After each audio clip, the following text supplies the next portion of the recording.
The Montana sun beat down mercilessly on the dusty main street of Copper Creek, a frontier town that had sprung up alongside the railroad tracks just 4 years prior.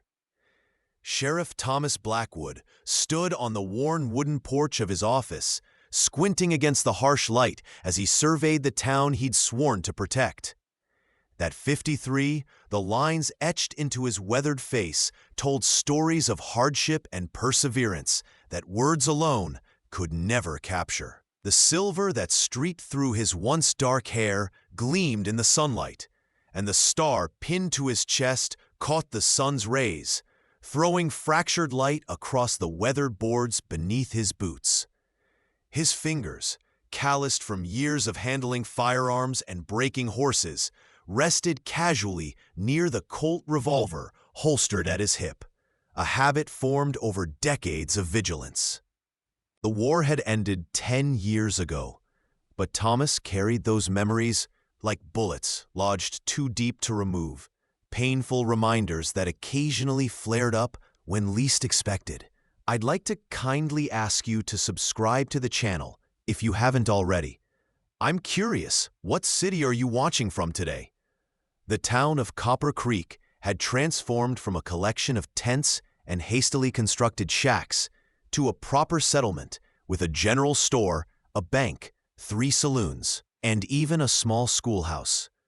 Thomas had arrived shortly after the town's founding, seeking a quiet place to serve as lawman after years of drifting from one trouble spot to another throughout the West. The people here respected him, feared him a little too, which was necessary for a man tasked with keeping order in a place where many came to escape their pasts or forge new futures by whatever means necessary. His reputation had been built on a foundation of fair but uncompromising justice, a man who gave second chances but never third ones. The townspeople often whispered about his past. Former Union cavalry officer, bounty hunter, the man who had tracked down the notorious Stillwater Gang across 3 territories. Some stories were true. Others were embellishments that Thomas never bothered to correct, understanding that sometimes the legend served the badge as effectively as the man. From his vantage point, Thomas could see Mr. Peterson sweeping the boardwalk in front of his general store, Wallace leading her 2 children toward the schoolhouse, and the usual morning stage rolling in, trailing dust as the driver expertly guided the team of 6 horses to a stop in front of the Copper Creek Hotel. It was a routine morning in late spring, the kind that lulled a man into believing that perhaps today would pass without incident. Thomas knew better than to trust such feelings. In his experience, trouble had a way of arriving unannounced. Often on days that began most peacefully, the creak of wagon wheels and the low murmur of voices created the familiar soundtrack of a frontier town coming to life, punctuated occasionally by the distant whistle of a train making its way through the rugged landscape. Thomas inhaled deeply, the scent of pine from the surrounding forests mingling with the more immediate smells of horse manure, wood smoke, and fresh bread from the bakery down the street. The door behind Thomas swung open, and Deputy Frank Morgan stepped out, coffee cup in hand. At 32, Frank was still young enough to believe in absolutes, right and wrong, good and evil, law and lawlessness. Distinctions that Thomas had long since learned were often blurred out here on the frontier. "Quiet morning, Sheriff," Frank observed, joining Thomas at the railing, his gaze sweeping the street with the eager vigilance of a man still out to prove himself. Frank had been Thomas's deputy for just under 2 years, having arrived in Copper Creek with dreams of taming the West like the heroes in those dime novels that were becoming increasingly popular back east. Reality had tempered some of his enthusiasm, but the young man still maintained a certain idealism that Thomas found both admirable and concerning. Frank's clean-shaven face and neatly pressed clothes stood in stark contrast to Thomas's more weathered appearance. A visual reminder of the years and experiences that separated them. "Too quiet," Thomas replied, more out of habit than genuine concern. He'd found over the years that anticipating trouble was often the best way to prevent it. His eyes narrowed as he spotted a rider approaching from the east, the figure still too distant to identify. Something about the way the horse and rider moved, with purpose but without haste, captured Thomas's attention. Years of survival in hostile territory had honed his instincts, and right now, those instincts were telling him to pay attention. The rider was following the main road into town, making no attempt to conceal his approach, which could mean nothing or everything in a place like this. Thomas straightened, his hand unconsciously adjusting the position of his gun belt as he prepared to meet whatever was coming his way. The morning sun continued to climb, promising another scorching day as the distant figure gradually took shape, becoming more than just a silhouette against the endless sky. "You expecting anyone?" Frank asked, noticing the direction of Thomas's gaze and the subtle shift in his posture. The young deputy's hand instinctively moved closer to his own weapon, a gesture that spoke of learned behavior rather than immediate threat assessment. Frank was quick on the draw and accurate with his shots, but he hadn't yet developed the patience that separated skilled gunmen from those who survived long enough to become legends. Thomas had tried to impart that wisdom, that the decision of when not to draw was often more important than speed or accuracy. But such lessons rarely took hold until experience drove them home. The coffee in Frank's cup had stopped steaming in the warm morning air, forgotten in the moment of shared vigilance between the two lawmen as they watched the approaching rider with professional interest. "No," Thomas said simply, his eyes never leaving the distant figure as it gradually resolved into a man on a dappled gray horse. "But that doesn't mean he's not expected." In a town like Copper Creek, situated at the crossroads of several major trails, strangers arrived daily, cowboys looking for work, prospectors chasing rumors of gold or silver, drummers selling their wares, and occasionally, men with darker purposes. Thomas had developed a knack for sorting them out, often before they'd spoken a single word. It was a skill born of necessity and honed through encounters with men whose intentions could be read in the way they sat their horses, the placement of their hands, or the look in their eyes when they thought no one was watching. The approaching rider was still too far away for such an assessment, but Thomas felt the familiar tension building in his shoulders, the readiness that had kept him alive through countless confrontations. The clicking of boots on the boardwalk drew Thomas's attention away from the approaching rider as Elizabeth Carter emerged from her dress shop across the street. At 42, Elizabeth was a handsome woman with chestnut hair streaked with gray and eyes that had seen their share of hardship. Widowed 3 years earlier, when her husband's mine collapsed, she had rebuilt her life with remarkable resilience, transforming her skill with a needle into a successful business. Thomas tipped his hat in greeting, a gesture Elizabeth returned with a warm smile that didn't quite reach her eyes. There was something troubling her this morning. Thomas could see it in the tight set of her shoulders and the way she glanced nervously up the street. Elizabeth was not a woman easily rattled, which made her apparent unease all the more concerning. She crossed the dusty street with purpose, her dark blue skirts gathered in one hand to keep them from trailing in the dirt. "Sheriff Blackwood," Elizabeth greeted him, her voice pitched low as she approached the office. "I was hoping to catch you before you headed out on rounds."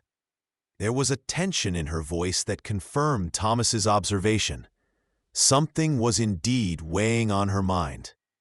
Elizabeth was not one for idle conversation, particularly not this early in the day, when her shop would soon be requiring her attention. The fact that she had sought him out suggested a matter of some urgency, though her composed demeanor indicated it wasn't an immediate emergency.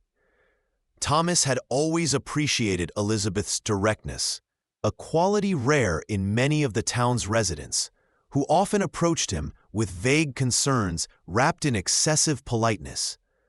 Elizabeth, like Thomas himself, had learned that frontier life rarely accommodated such niceties. "Mrs. Carter," Thomas acknowledged with a respectful nod, stepping away from the railing to give her his full attention. "What can I do for you this morning?" He gestured toward the door of his office, offering her the privacy of an indoor conversation. But Elizabeth shook her head slightly, indicating her preference to remain outside. Thomas noticed her gaze drift past him to the approaching rider, now close enough to reveal a man of medium build, wearing trail-worn clothes and a wide-brimmed hat pulled low over his eyes. The distance was still too great to make out specific features, but the rider's relaxed posture suggested someone comfortable with long journeys through rough country. Elizabeth's attention returned to Thomas, but the brief glance had not escaped his notice, and he filed away the observation for later consideration. "I received a letter yesterday," Elizabeth began, her voice steady despite the concern evident in her eyes, "from an old friend in Helena. He's a clerk at the territorial court and sent me some disturbing news." She paused, glancing once more at the approaching rider, before continuing in a lower voice. "They've captured Nathaniel Hawkins." The name hung in the air between them, heavy with significance. Thomas's expression remained neutral, but his mind immediately recalled the stories that had circulated throughout the territory for the past year. Tales of a reclusive mountain man accused of robbing a bank in Helena and killing 2 guards in the process. The crimes had shocked the territory, not just for their brutality, but for their apparent senselessness, as the perpetrator had fled with only a fraction of the available money. A substantial reward had been posted for Hawkins's capture, and numerous posses had scoured the mountains in search of the fugitive, all without success until now, apparently. "When?" Thomas asked, his tone professional but gentle. Mindful of Elizabeth's obvious distress, there seemed to be more to her concern than merely passing along news of a notorious criminal's capture. But Thomas knew better than to press too directly. Elizabeth had always been private about her past before arriving in Copper Creek, sharing only that she had come west from Pennsylvania following her husband's business ventures. Thomas had respected that privacy, understanding that many who sought new lives in the West did so to leave troubled histories behind. Now, however, he sensed that perhaps some part of that unspoken past was about to emerge in connection with Nathaniel Hawkins. Elizabeth's fingers nervously adjusted the small cameo brooch at her throat as she replied, her eyes never leaving Thomas's face, as if searching for some reaction beyond professional interest. 3 days ago, near the Bitterroot Valley, Elizabeth explained, "They're bringing him to Copper Creek today. Judge Wilson is riding circuit, and they want to hold a preliminary hearing here before transferring Hawkins to Helena for trial." This explained her anxiety. Copper Creek, despite its growth, was still a small settlement ill-equipped to house a notorious prisoner, especially one likely to attract attention from curious onlookers and possibly associates seeking to free him. The town's jail consisted of just 2 cells attached to the sheriff's office, with security that relied more on Thomas's reputation than physical barriers. The marshal and his deputies should arrive by midday, Elizabeth continued, her voice dropping even lower. Thomas, there's something you should know about Hawkins. She broke off abruptly as the approaching rider finally reached the edge of town. Now clearly visible as a trail-worn man in his 30s, dust coating his clothes and a week's growth of beard shadowing his face. "Go inside, Elizabeth," Thomas said quietly, his eyes never leaving the approaching stranger. "We'll continue this conversation later." He didn't phrase it as a suggestion this time, but as a gentle command, one that Elizabeth seemed reluctant to heed as she hesitated, glancing once more at the rider before nodding slightly and turning toward the sheriff's office. As she moved past him, her hand briefly touched his arm, a gesture of gratitude or perhaps warning, before she disappeared through the doorway. Thomas stepped forward to the edge of the porch, his posture relaxed but alert as he waited for the rider to approach. Frank positioned himself a few feet to Thomas's left, attempting to mirror his superior's casual vigilance, but betraying his tension in the way his fingers hovered near his weapon.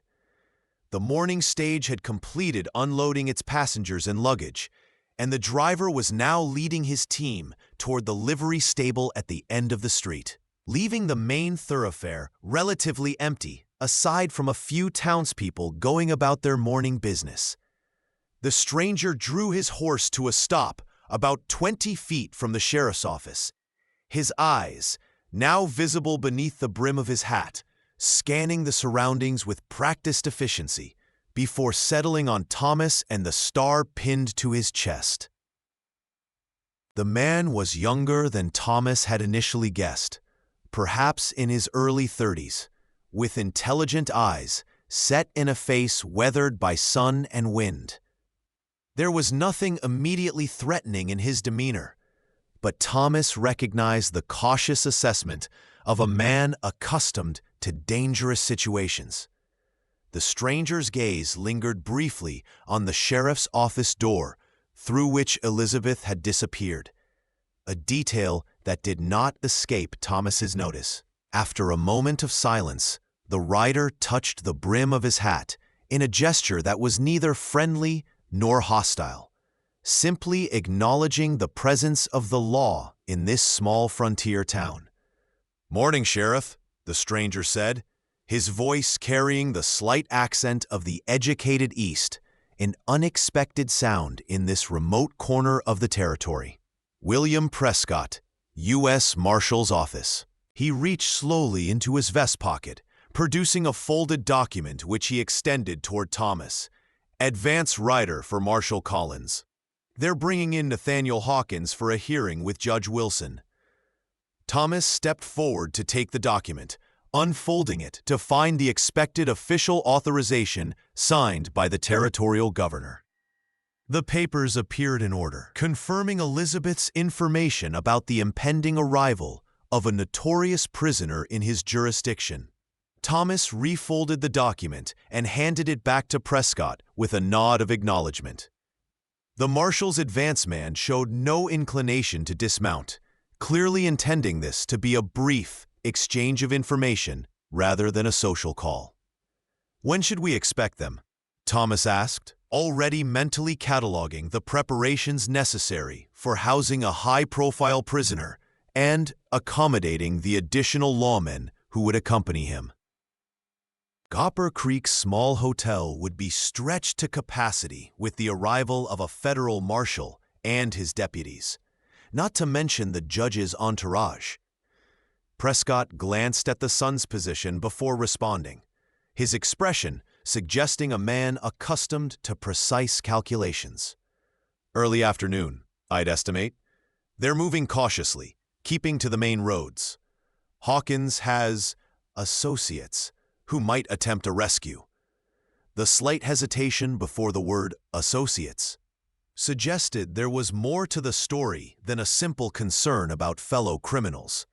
But before Thomas could inquire further, Prescott continued. Marshal Collins requested that you prepare your jail for a secure overnight holding. The hearing is scheduled for first thing tomorrow morning." Thomas nodded his agreement, though inwardly he had reservations about the suitability of his modest facilities for such a purpose.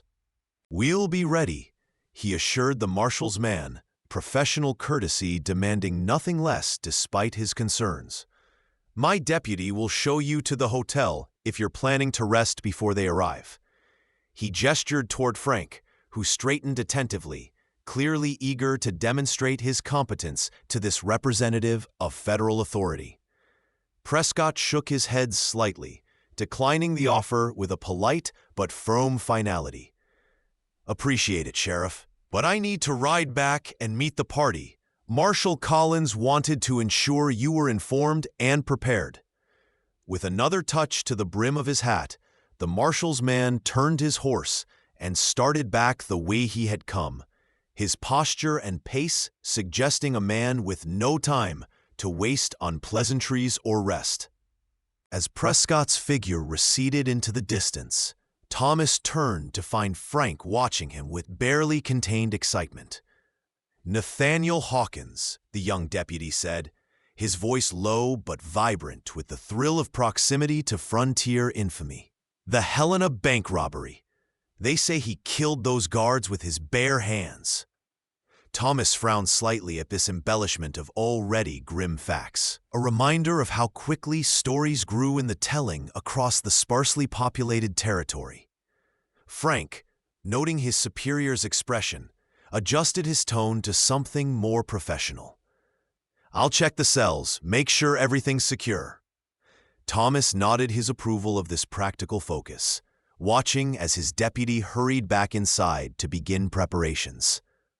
Left alone on the porch, Thomas found his thoughts returning to Elizabeth and the unfinished conversation interrupted by Prescott's arrival. There had been something in her manner, a personal concern beyond the general apprehension any citizen might feel about a notorious criminal being brought to their town, that suggested a connection he couldn't yet fathom. Thomas followed Frank into the office to find Elizabeth seated at his desk, her composure restored, but her eyes still reflecting an inner turmoil she was clearly struggling to contain. "That was the marshal's advance rider," Thomas informed her, though her lack of surprise suggested she had already deduced as much from the brief exchange she must have overheard. "They're bringing Hawkins in this afternoon." Elizabeth nodded, her fingers unconsciously twisting the small cameo at her throat. A nervous habit Thomas had observed on the rare occasions when her usual self-assurance faltered.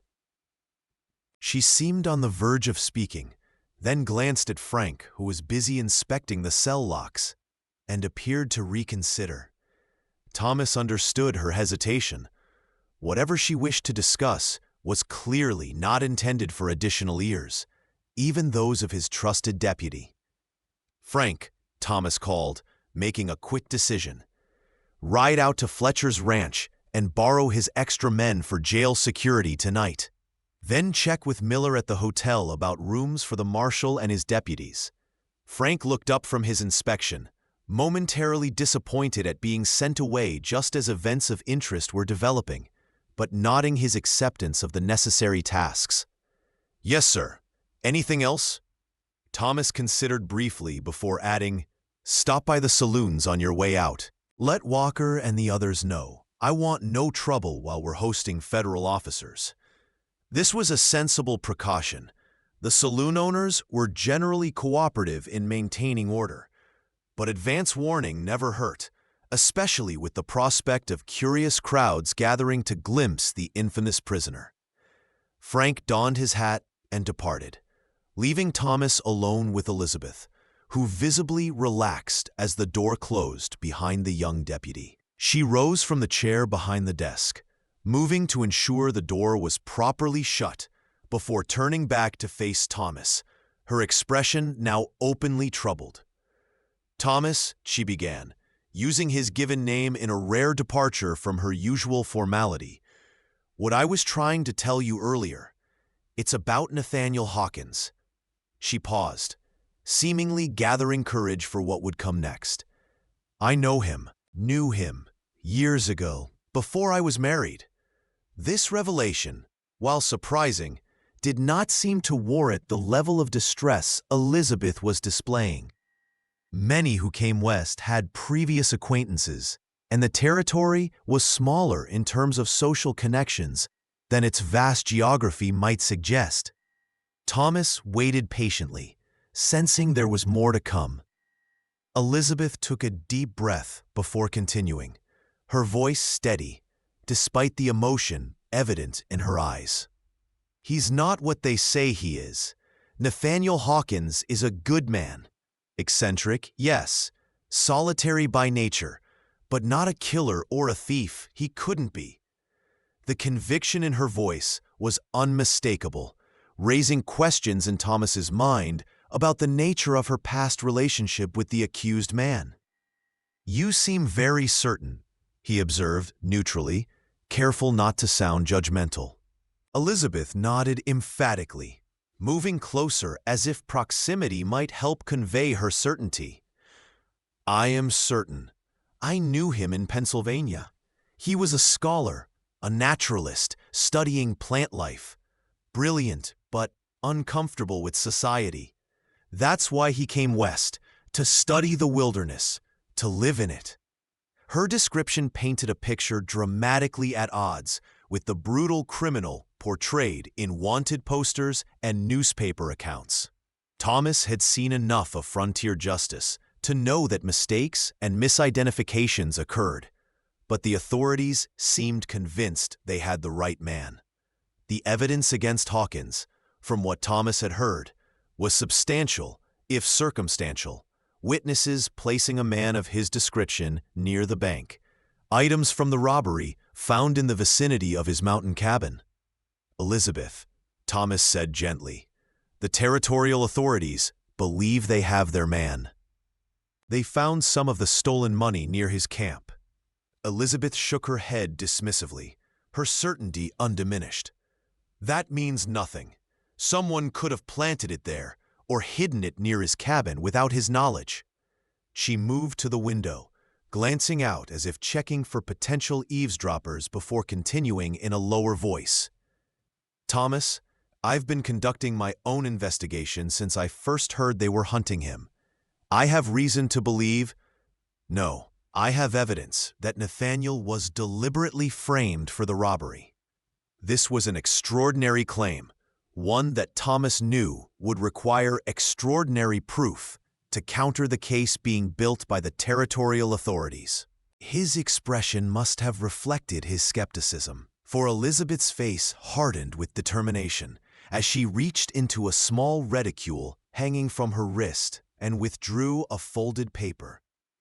This arrived with the same letter warning me about Nathaniel's capture, she explained, handing the document to Thomas.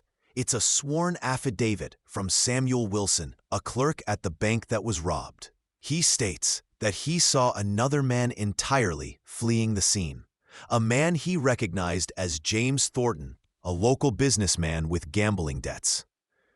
Thomas unfolded the paper, scanning the neatly written statement, which indeed contained the assertions Elizabeth had described, complete with an official-looking seal and signature. If genuine, the document represented a potentially significant piece of exculpatory evidence, though Thomas knew from experience that such last-minute revelations were often viewed skeptically by judges and prosecutors invested in their existing case.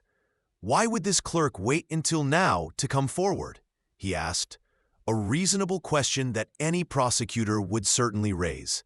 Elizabeth's reply was immediate, suggesting she had anticipated the query. Fear. Thornton is a powerful man in Helena, with connections to the territorial government. Wilson was afraid for his job, possibly his life. She paused, meeting Thomas's gaze directly. He only came forward now because his conscience wouldn't let him stay silent, knowing an innocent man faced hanging. The explanation was plausible enough. Thomas had seen similar dynamics at work in other cases, where witnesses remained silent out of fear or self-interest until the specter of an innocent's death finally compelled them to speak. Still, a single affidavit might not be enough to counter the weight of evidence already assembled against Hawkins, especially given the public's desire to see justice done for a shocking crime. Elizabeth seemed to read these thoughts in his expression, for she reached again into her reticule, this time producing a small leather pouch. "There's more," she said, opening the pouch to reveal several gold coins and a folded banknote. "These were taken from the bank. Wilson smuggled them out to me as proof. They have sequential serial numbers matching the bank's records of what was stolen." Thomas examined the items carefully, his law enforcement instincts automatically noting details that would help verify their authenticity. If these were indeed from the robbery, their presence in Elizabeth's possession represented significant evidence, not necessarily of Hawkins's innocence, but certainly of a connection to the case that extended beyond her claim of prior acquaintance with the accused. "How did your friend get these?" Thomas asked, his tone carefully neutral, despite the implications of a bank employee having access to stolen money. Elizabeth's answer was equally careful, measured in a way that suggested she understood the legal complexities involved. "Thornton gave them to him," she explained, "supposedly as payment for a gambling debt, but Wilson recognized them from the bank's records. He kept them as insurance, fearing Thornton might turn on him." It was a tangled web, one that raised as many questions as it answered, but Thomas had to acknowledge that Elizabeth had presented at least the beginning of a credible alternative theory of the crime. Whether it would be enough to sway Judge Wilson, a notoriously strict jurist with little patience for last-minute defense strategies, remained to be seen. Thomas returned the coins and note to Elizabeth, his expression thoughtful as he considered the implications of what she had shared. "What exactly are you hoping I'll do with this information?" he asked, though he suspected he already knew the answer. Elizabeth's reply confirmed his suspicion, her voice taking on a quality of urgent appeal. "Speak to Judge Wilson before the hearing. Make him aware that there's another suspect, credible evidence that hasn't been considered." Her eyes held his, intensity radiating from her as she added, "And if necessary, help me present this evidence at the hearing itself." It was a significant request, asking him to effectively take sides in what would undoubtedly become a contentious legal proceeding. As sheriff, Thomas typically maintained a position of strict neutrality in such matters, focusing on maintaining order rather than advocating for either prosecution or defense. Elizabeth seemed to sense his hesitation, for she reached out to touch his arm, the gesture both pleading and insistent. "Thomas, I wouldn't ask if I wasn't certain. Nathaniel Hawkins is an innocent man. If we don't intervene, he'll hang for crimes he didn't commit." Thomas was saved from immediate response by a commotion outside, the sound of multiple horses approaching at a steady pace, accompanied by the murmur of voices as townspeople began gathering in the street. A glance out the window confirmed what the sounds suggested. Marshal Collins and his party had arrived well ahead of schedule, already at the edge of town with their prisoner in tow. Thomas turned back to Elizabeth, whose face had paled at the realization that time for preparation had suddenly vanished. "They're here," he said unnecessarily, already moving toward the door. "Stay inside. I'll speak with the marshal and judge when I can." It wasn't the firm commitment Elizabeth had clearly hoped for, but it was the most Thomas could honestly offer in the moment. She nodded reluctantly, gathering her evidence back into her reticule as Thomas stepped out onto the porch to meet the approaching lawman. The sight that greeted him was both impressive and concerning. Marshal Collins, a barrel-chested man with a reputation for relentless pursuit of fugitives, led a party of 6 deputies flanking a single prisoner mounted on a mule. The prisoner's hands were manacled before him, and a chain ran from the manacles to a leather belt around his waist, then to a deputy's saddle horn. Standard precautions for transporting dangerous criminals. What concerned Thomas was the crowd already forming along the street, drawn by the unusual spectacle and the notoriety of the prisoner. He counted at least 30 townspeople, with more emerging from shops and homes as word spread of the procession's arrival. Such public interest created security concerns, especially if any of Hawkins' supposed associates were indeed planning a rescue attempt. Thomas stepped down from the porch into the street, positioning himself to meet the marshal's party as they reached the front of his office. "Marshal Collins," Thomas greeted the federal officer with a respectful nod. "We weren't expecting you until later." Collins reined in his horse, his hard eyes surveying the gathering crowd with professional wariness before returning to Thomas. "Made better time than expected," he replied curtly. "Roads were dry, and our prisoner gave us no trouble." At this, Thomas allowed himself a first direct look at Nathaniel Hawkins, the man whose guilt or innocence had suddenly become a matter of urgent concern. What he saw did little to resolve the questions in his mind. Hawkins was tall and lean, with the muscular build of a man accustomed to physical labor or the hardships of mountain living. His beard was full, but neatly trimmed, his hair longer than town fashion, but clean and tied back. Most striking were his eyes, clear, intelligent, and remarkably calm given his circumstances. There was nothing in his appearance that screamed brutal killer. But Thomas knew better than most that a man's exterior often revealed little about the darkness he might harbor within. "We've prepared the cells," Thomas informed Collins, gesturing toward the office. "Though I should mention that Judge Wilson hasn't arrived yet." This information drew a frown from the marshal, who had clearly hoped to transfer custody responsibilities as quickly as possible. "Expected him yesterday," Collins muttered, dismounting with a grunt that suggested long hours in the saddle. "No matter. We'll secure the prisoner and wait."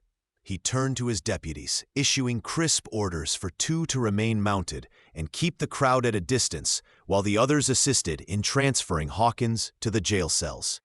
Thomas watched as the prisoner was helped, or rather, pulled from his mule, noting that despite the manacles, Hawkins moved with a certain dignity, his eyes scanning the crowd, not with the desperate search for escape routes that Thomas had often observed in guilty men, but with something more akin to curiosity, or perhaps resignation.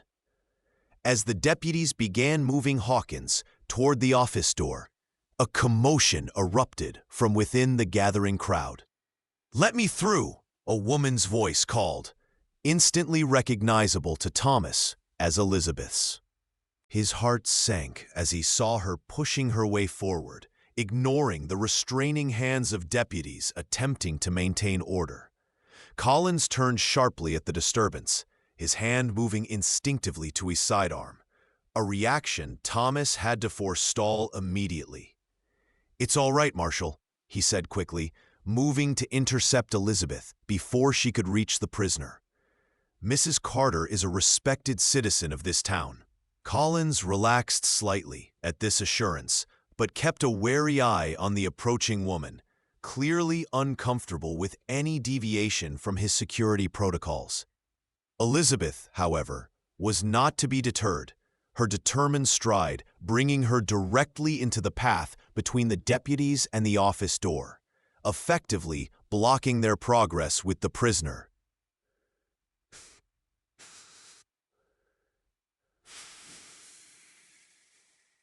"Carter," Thomas began, attempting to defuse the situation before it escalated further.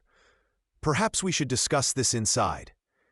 Elizabeth cut him off with a raised hand, her eyes not on him, but fixed on Nathaniel Hawkins, who had gone utterly still at the sight of her. For a brief moment, something passed between them, a look of recognition, perhaps surprise on Hawkins's part, and something more complex in Elizabeth's expression that Thomas couldn't quite decipher. Then Elizabeth turned to address not Thomas or even Marshall Collins, but the gathered townspeople who had fallen silent at this unexpected confrontation. Her voice rang clear and steady in the sudden hush, carrying to every corner of the crowd. "Don't shoot him!" she cried, her arm extending dramatically toward Hawkins. "Your guns aim at a savage. My heart beats for the man behind him." The declaration hung in the air, startling in its intensity and the personal nature of its second half. A murmur ran through the crowd as people exchanged confused glances, uncertain how to interpret this dramatic pronouncement from the normally reserved Widow Carter. Marshall Collins stepped forward, his patience clearly wearing thin. "Ma'am, I don't know what your connection is to this prisoner, but he's wanted for murder and bank robbery. Now step aside and let us do our job." His tone was firm, but not unkind, the voice of a man accustomed to dealing with emotional outbursts from friends or family of those he brought to justice. Elizabeth held her ground, undaunted by the marshal's authority or the growing tension in the air. "You have the wrong man," she stated, her voice now calm but no less determined. Reaching into her reticule, she withdrew the affidavit and other evidence she had shown Thomas earlier. "I have proof that Nathaniel Hawkins is innocent, that the real culprit is James Thornton of Helena." This bold accusation elicited gasps from several onlookers and a look of thunderous displeasure from Marshall Collins, who clearly viewed this as an unwelcome complication to what should have been a routine prisoner transfer. Before he could respond, however, a new voice entered the conversation, that of Nathaniel Hawkins himself, speaking for the first time since his arrival in Copper Creek. "Elizabeth," he said, his voice surprisingly gentle for a man in his position, "you shouldn't have involved yourself in this." There was no anger in his tone, only a kind of resigned concern that seemed at odds with the hardened criminal image portrayed in wanted posters across the territory. Elizabeth turned to him, her expression softening momentarily before she replied with equal gentleness. "Someone had to speak for you, Nathaniel. You certainly weren't going to defend yourself." This exchange, intimate in its familiarity despite the public setting, raised eyebrows among the onlookers and confirmed for Thomas that there was indeed a significant history between these two, a history that might well be coloring Elizabeth's determination to prove Hawkins's innocence. Marshall Collins had apparently reached the same conclusion, for his next words held a note of dismissive sympathy. "Ma'am, I understand you may have personal reasons for wanting to believe in this man's innocence, but the evidence against him is substantial." He gestured toward his deputies to continue moving the prisoner, clearly considering the matter closed. Elizabeth, however, stepped directly in front of him, her eyes flashing with a fire Thomas had never before witnessed in the normally composed widow. "The evidence is circumstantial at best, Marshal, and I have counter-evidence that deserves to be heard." She held up the documents and pouch containing the gold coins. "This is a sworn affidavit from a bank employee identifying another man as the robber, along with some of the actual stolen money that can be traced to that man, not to Nathaniel Hawkins." This direct challenge, delivered with such unwavering conviction and accompanied by what appeared to be physical evidence, gave Collins pause. The crowd had grown larger now, drawn by the unusual confrontation playing out in the middle of Copper Creek's main street. Thomas could see Judge Wilson's clerk, young Peter Simmons, watching from the edge of the gathering, his expression troubled as he observed this challenge to the case he had helped prepare. Collins glanced at Thomas, clearly expecting the local lawman to assist in removing this obstacle to his duties. Thomas found himself in a difficult position, torn between his professional obligation to support a fellow law enforcement officer and his growing sense that Elizabeth's claims deserved at least to be investigated before Hawkins faced judgment. "Marshal," Thomas said carefully, conscious of the many eyes and ears recording this exchange, "Mrs. Carter is a respected member of this community, not given to frivolous claims. Perhaps we should examine her evidence before proceeding." Collins's expression darkened at what he clearly perceived as a lack of support, but before he could respond, another voice joined the conversation, deeper, authoritative, and instantly recognizable to everyone present. "What evidence is this that cannot wait for a proper hearing?" Judge Wilson had arrived unnoticed during the confrontation, his imposing figure now parting the crowd as he approached the center of the impromptu gathering. Tall and white-haired, with a bearing that commanded immediate respect, Wilson had been riding circuit in the territory for over 15 years, earning a reputation for strict adherence to legal procedure and little tolerance for disruption of judicial process. Elizabeth turned to face the judge, her demeanor shifting from confrontational to respectfully insistent as she addressed this new and potentially more sympathetic authority. "Your Honor, I have evidence suggesting that Nathaniel Hawkins has been wrongfully accused, evidence that identifies another man as the true perpetrator of the Helena bank robbery."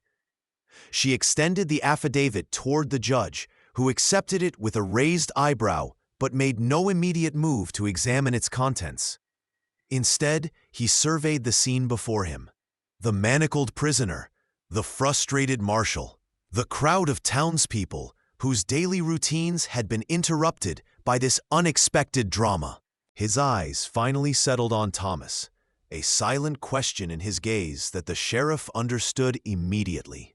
Was this situation under control, or was intervention required? "Judge Wilson," Thomas said, stepping forward to create some space between Elizabeth and the increasingly impatient Marshal Collins, "perhaps we should move this discussion to your chambers once you're settled.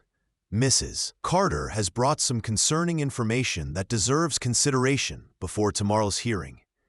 It was a diplomatic suggestion, one that acknowledged both the legitimacy of Elizabeth's claims and the impropriety of addressing them in the middle of the street before a growing crowd of spectators. Wilson considered the proposal for a moment before nodding his agreement, his judicial temperament asserting itself over any personal irritation at finding his carefully ordered legal proceedings disrupted before they had even begun. "A sensible suggestion, Sheriff. Marshal, secure your prisoner as planned. Mrs. Carter, you will bring your evidence to my temporary chambers at the hotel in 1 hour. Sheriff Blackwood will accompany you." This compromise seemed to satisfy no one completely, but offered a path forward that maintained both legal procedure and the possibility of addressing Elizabeth's claims. Collins signaled his deputies to continue with the prisoner transfer, while Elizabeth reluctantly stepped aside. Her eyes meeting Hawkins's once more, in a look that contained volumes of unspoken communication. As the prisoner was led past her toward the jail, Hawkins paused briefly, speaking in a voice meant only for Elizabeth, though Thomas, standing close by, could not help but overhear. "You shouldn't have come back for me," Hawkins said softly. "Some debts can't be repaid." Elizabeth's reply was equally quiet but firm. "This isn't about debt, Nathaniel. It's about truth." The deputies urged Hawkins forward, breaking the moment as they escorted him into the sheriff's office and toward the cells that would hold him until tomorrow's hearing. The crowd began to disperse as the immediate drama concluded, though Thomas knew the town would be buzzing with speculation and rumor within the hour. Judge Wilson departed for the hotel to refresh himself after his journey, while Marshal Collins and his remaining deputies focused on securing the prisoner and establishing watch rotations.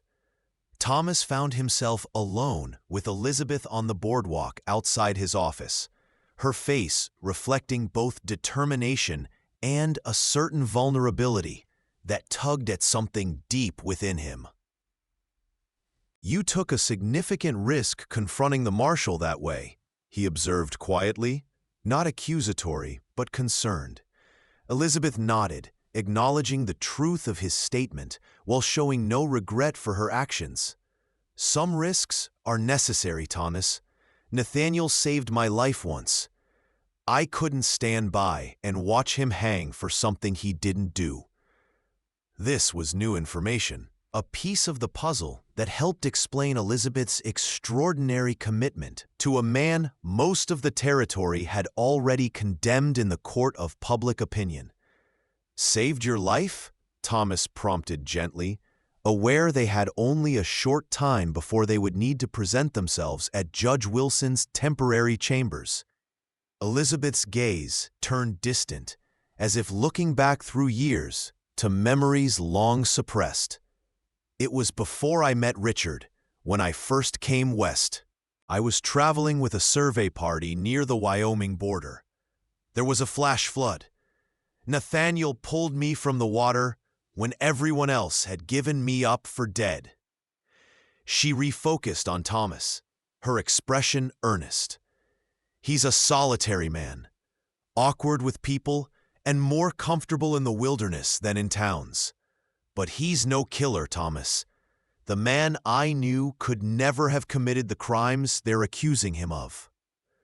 Thomas nodded thoughtfully, beginning to understand the depth of Elizabeth's conviction and the personal history that fueled it. "And after he saved you?" he asked, sensing there was more to the story, something that might explain the particular quality of the look that had passed between Elizabeth and Hawkins earlier.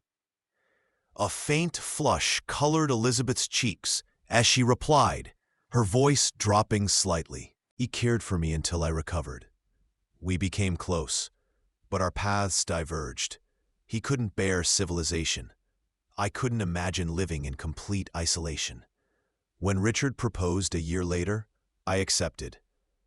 There was no regret in her tone, but perhaps a hint of what might have been, a road not taken that still held significance in her memory.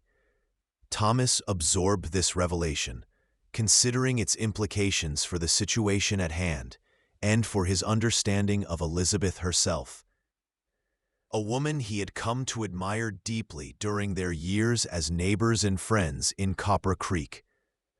"We should prepare for our meeting with Judge Wilson," Thomas said after a moment, professional concern reasserting itself over personal curiosity. "He'll want to examine your evidence thoroughly and hear exactly how you came by it."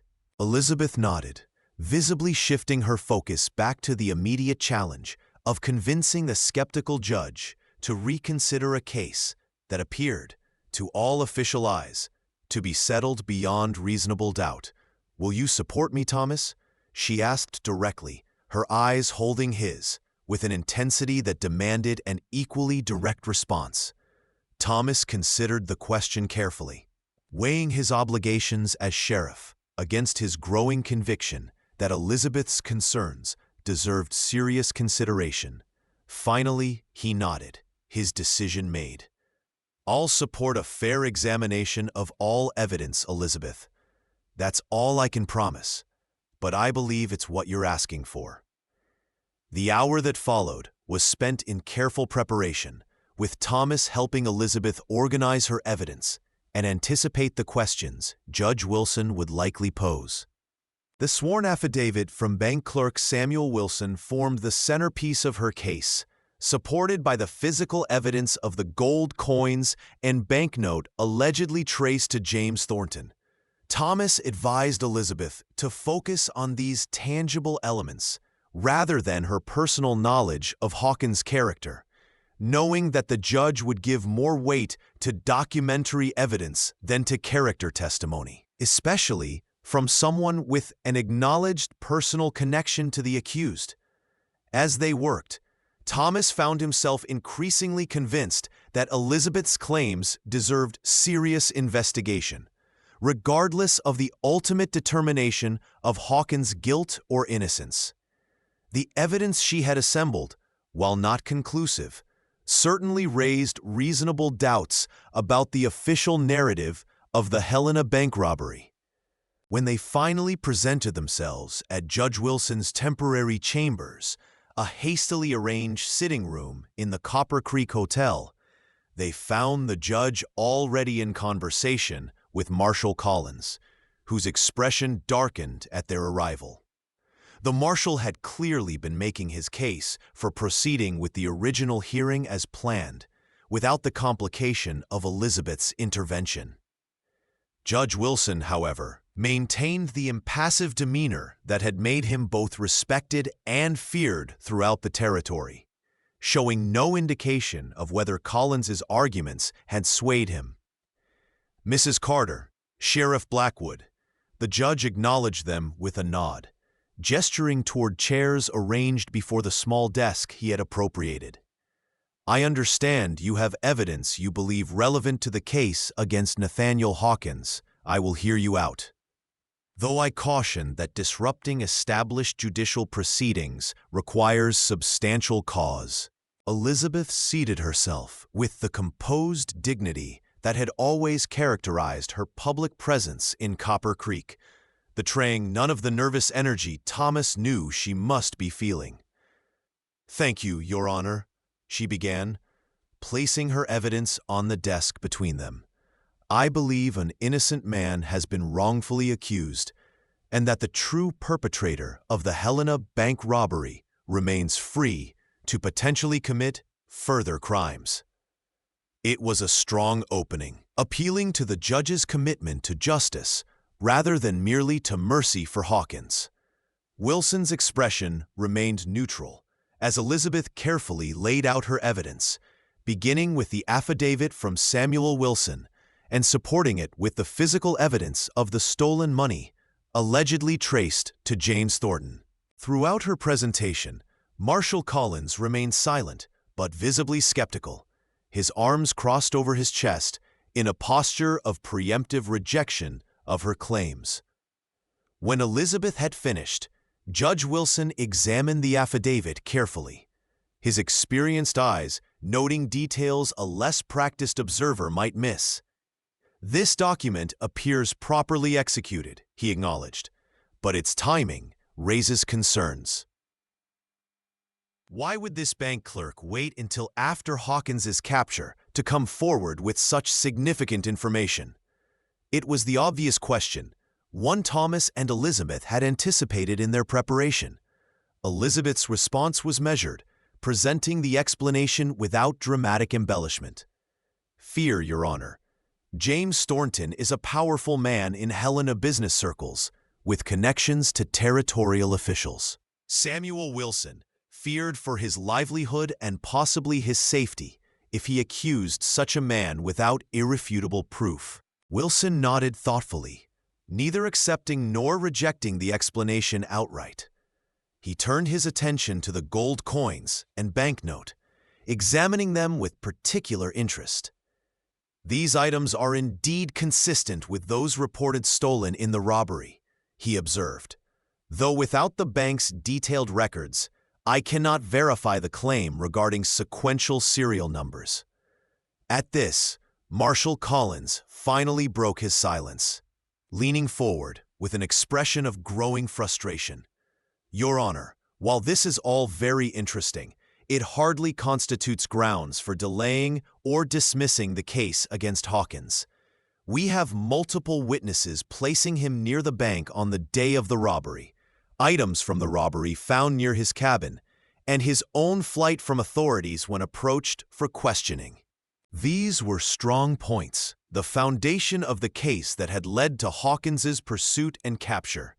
And Thomas could see from Wilson's expression that the judge found them compelling despite the new evidence Elizabeth had presented. "Sheriff Blackwood," Wilson said, turning his attention to Thomas, "you've remained largely silent during this presentation. As the primary law enforcement officer in Copper Creek, I would value your assessment of Mrs. Carter's claims." It was a deft move on the judge's part, seeking input from a neutral party with professional expertise while giving himself time to consider the competing narratives before him. Thomas cleared his throat, conscious of the weight his words would carry, with both Wilson and Collins. "Your Honor, while I cannot speak to the events in Helena directly, having not been involved in the original investigation, I can attest to Mrs. Carter's character and reliability. She is not given to flights of fancy or groundless accusations. The evidence she has presented, while not conclusive, raises questions that I believe merit investigation before final judgment is rendered on Nathaniel Hawkins." Collins made a sound of disgust, clearly viewing Thomas's response as a betrayal of law enforcement solidarity. But Wilson silenced him with a raised hand. "I am inclined to agree, Marshal," the judge said, surprising both Collins and Thomas with his ready acceptance of the need for further investigation. "Justice is not served by haste when reasonable doubts have been raised, no matter how late in the process." He gathered the evidence Elizabeth had presented, securing it in a leather portfolio before continuing. "I will delay tomorrow's hearing until telegrams can be sent to Helena, requesting verification of this affidavit and investigation into the allegations against James Thornton. In the meantime, Hawkins remains in custody, and all parties are instructed to refrain from public discussion of these matters." It was a measured response, neither fully embracing Elizabeth's claims nor dismissing them, but providing a path forward that served the interests of justice. Marshal Collins was clearly displeased, but professional enough to accept the judge's decision without further argument. As the meeting concluded, Wilson held Elizabeth back with a final question that struck directly at the heart of the matter. "Mrs. Carter, your advocacy for the accused is admirable, if he is indeed innocent. But I must ask, what is the nature of your relationship with Nathaniel Hawkins? Your earlier declaration in the street suggested a personal connection that might color your judgment in this matter."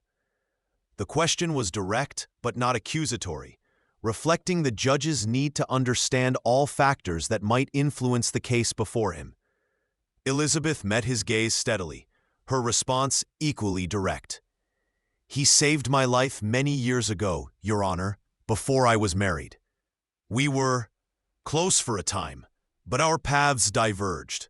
My interest now is solely in seeing justice done, not in rekindling any personal attachment." Wilson nodded, apparently satisfied with this explanation, and dismissed them with a reminder that the investigation would proceed discreetly until definitive information could be obtained from Helena. As they left the hotel, Thomas and Elizabeth found themselves walking side by side through the late afternoon sunlight. The streets of Copper Creek remarkably quiet after the earlier commotion. "That went better than I expected," Thomas admitted, grateful for the judge's willingness to consider new evidence despite the advanced stage of proceedings against Hawkins. Elizabeth nodded, some of the tension visibly draining from her shoulders now that the immediate crisis had been at least temporarily averted. "Judge Wilson has always had a reputation for thoroughness," she observed. "I only hope the investigation in Helena moves quickly. Every day Nathaniel spends in that cell is a day he can never recover." The sentiment revealed a continuing concern for Hawkins's welfare that went beyond mere advocacy for justice. reminding Thomas of the complex history Elizabeth had shared. "Would you like to see him?" he asked impulsively, surprising himself with the offer. "I could arrange a brief visit, with Marshal Collins's approval. As his only defender in town, there would be nothing improper about checking on his condition." Elizabeth's eyes widened slightly at the unexpected suggestion, a mix of emotions crossing her face before she nodded gratefully. "I would appreciate that, Thomas. There are questions I need to ask him about what happened after we parted ways, about how he came to be in this situation." Thomas understood the need for closure, for answers to questions that had perhaps lingered for years, and resolved to arrange the visit despite knowing it might fuel gossip in a town already buzzing with speculation about the dramatic events of the day. Securing Marshal Collins's permission proved more challenging than anticipated, but Thomas eventually prevailed by appealing to the Marshal's professional pragmatism. A cooperative prisoner was easier to manage than an embittered one, and allowing Hawkins to speak with his only supporter in town might encourage such cooperation. The visit was arranged for early evening, after the day's regular activities had concluded, and the curious eyes of the town had largely turned elsewhere. Thomas escorted Elizabeth to the cells himself, conscious of his dual roles as facilitator of this reunion and guardian of proper procedure. Hawkins was seated on the narrow cot in the second of Thomas's 2 cells, his manacles removed, but a heavy iron ring around one ankle securing him to a chain bolted to the stone floor, a precaution insisted upon by Collins, despite Thomas's assurance that the cell itself was secure. Hawkins looked up as they approached, his expression transforming from the resigned stoicism he had maintained since his arrival to something more complex, a mixture of gratitude, concern, and what Thomas thought might be regret. "Elizabeth," he acknowledged her, rising to his feet with a grace that belied his restraints. "You shouldn't have involved yourself in this." It was the same sentiment he had expressed earlier in the street, but now, in the privacy of the jail, the words carried a different weight, less a rebuke than a genuine concern for her welfare. Elizabeth stepped closer to the bars, her composure momentarily faltering as she took in Hawkins's confined state. "I had no choice, Nathaniel. Not once I learned they had the wrong man." Her voice was soft but firm, leaving no doubt about her conviction regarding his innocence. Thomas positioned himself at a discreet distance, close enough to maintain security, but far enough to allow some privacy for their conversation. "How did you know where to find me?" Hawkins asked, his voice revealing genuine curiosity rather than suspicion. Elizabeth's reply came with a small smile, the first Thomas had seen from her since the dramatic events of the day began unfolding. "You always said you'd find a mountain valley with a particular arrangement of peaks, like fingers reaching toward the sky. When I heard reports of a hermit living in just such a valley in the Bitterroot Range, I knew it had to be you." This small detail, this shared knowledge from a past Thomas had not been part of, highlighted the intimacy these two had once shared, an intimacy that transcended the years and circumstances that had separated them. Hawkins nodded, acknowledging the connection with a look that spoke volumes about what might have been under different circumstances. "You always did listen more closely than most," he said softly. Their conversation continued, moving from reminiscence to the more urgent matter of Hawkins's legal situation. Elizabeth explained the steps she had taken, the evidence she had gathered, and Judge Wilson's decision to delay proceedings pending further investigation. Hawkins listened with growing concern, particularly when Elizabeth mentioned her direct confrontation with Marshal Collins in the street. "You've put yourself at risk," he said, his voice tight with worry. Thornton is not a man to cross lightly. If he learns you're the one who's exposed him—" He left the sentence unfinished, but his meaning was clear. The danger Elizabeth had placed herself in extended beyond mere social censure for defending an accused criminal. Thomas, overhearing this exchange, felt a surge of protectiveness toward Elizabeth that went beyond his professional duty to safeguard the citizens of Copper Creek. The idea that her actions might have placed her in physical danger from a man powerful enough to orchestrate a bank robbery and frame another for the crime was deeply troubling. "Thornton doesn't know about me yet," Elizabeth assured Hawkins, though Thomas noted a flicker of uncertainty in her eyes that suggested she was less confident than her words implied. "And once Judge Wilson receives confirmation from Helena about the affidavit and the money, you'll be released, and the real investigation can begin." Hawkins shook his head slightly, his expression suggesting he found her optimism admirable, but perhaps naive. "Elizabeth, you're assuming the territorial authorities will be eager to admit they've pursued the wrong man for months. That's a substantial assumption." It was a valid point, one that Thomas had considered himself. Institutional pride and the investment of time and resources often made officials reluctant to abandon established narratives, even when evidence suggested they should.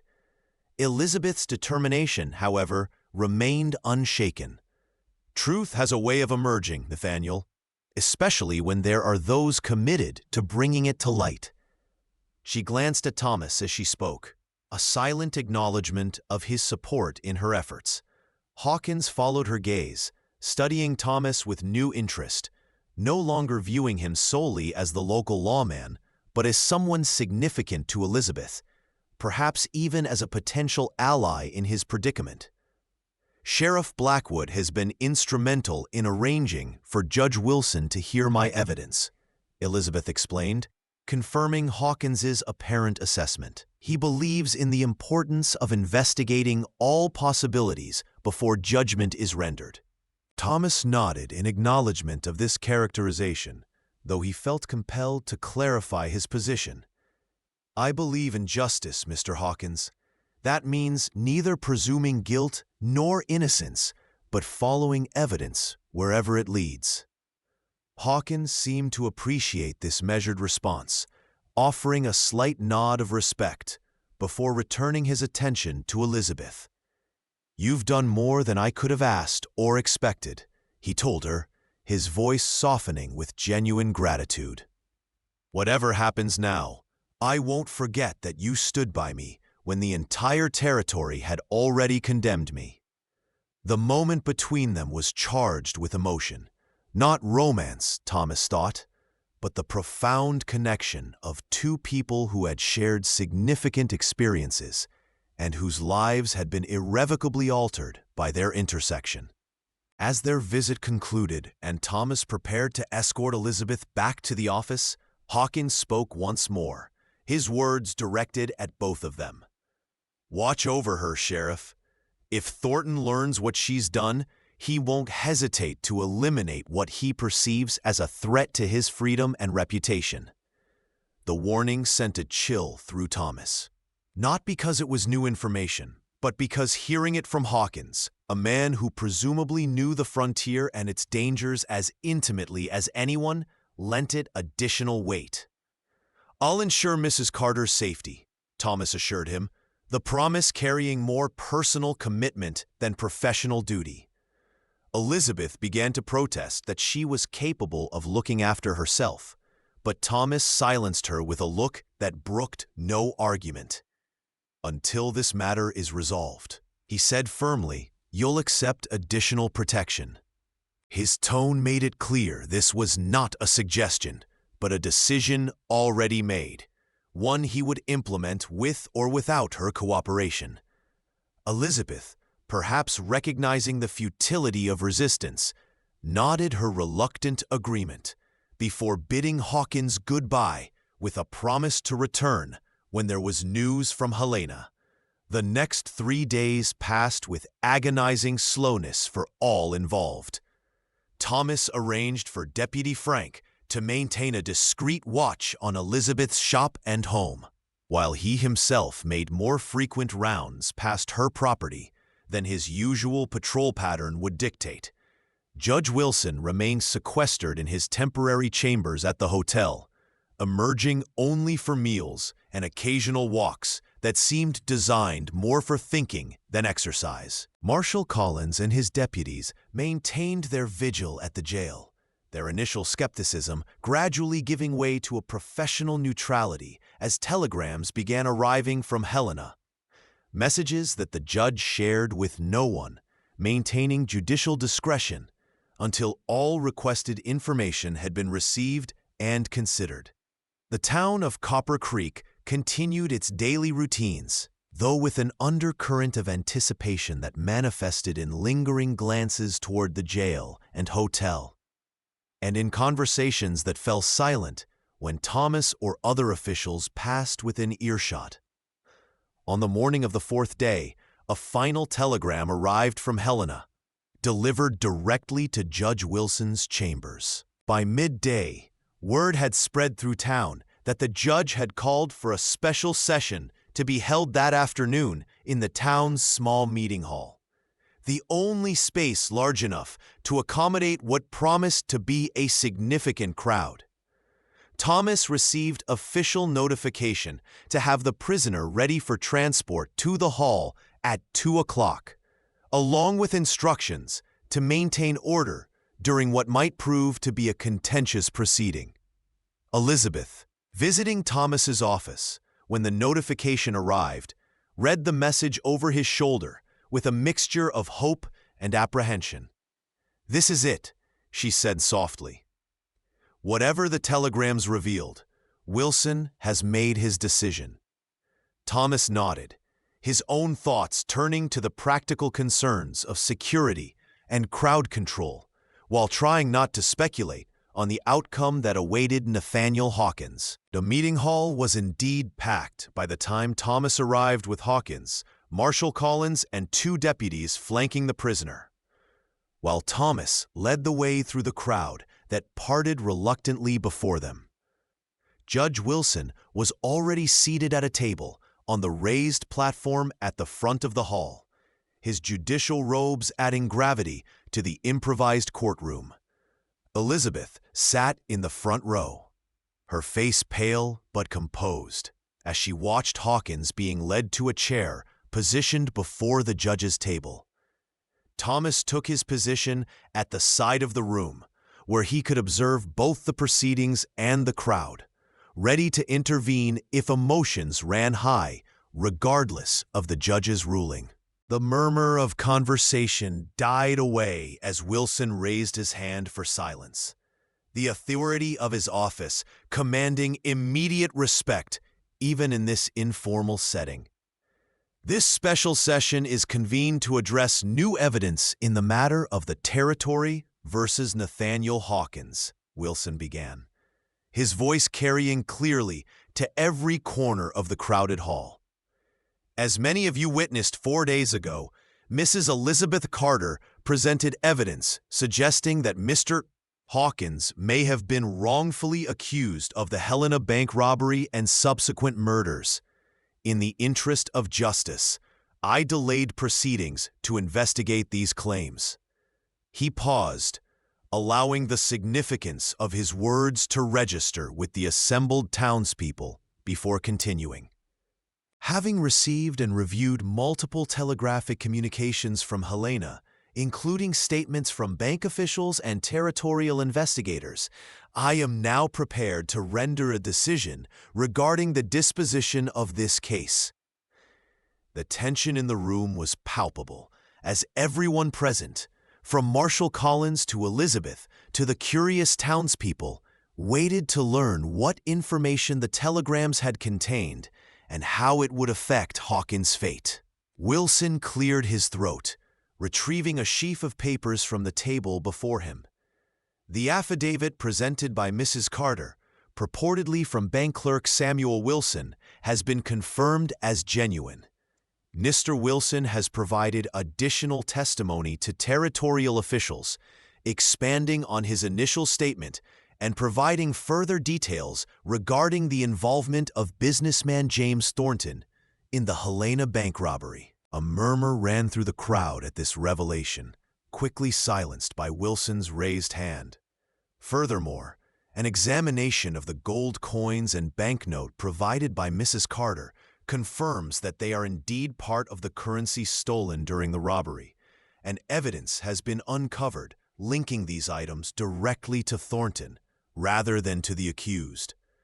Thomas glanced at Elizabeth, seeing relief and vindication washing over her features as the judge continued detailing the findings from Helena, each piece of information further undermining the case against Hawkins, while building a compelling alternative narrative implicating Thornton. Based on this new evidence, Wilson concluded after reviewing all the findings, "I find that there is insufficient cause to proceed with charges against Nathaniel Hawkins. He is to be released immediately, with the territory's apology for his wrongful detention." The declaration was met with a collective gasp from the assembled crowd, followed by a buzz of conversation as people processed this unexpected outcome. Marshall Collins' face reflected professional disappointment, but no particular surprise, suggesting he had been prepared for this possibility as the telegrams from Helena had accumulated over the previous days. Hawkins himself remained remarkably still, his expression revealing little beyond a slight easing of the tension that had characterized his bearing since his arrival in Copper Creek. It was Elizabeth whose reaction was most visible, tears streaming unashamedly down her face as the vindication she had fought for was finally publicly granted.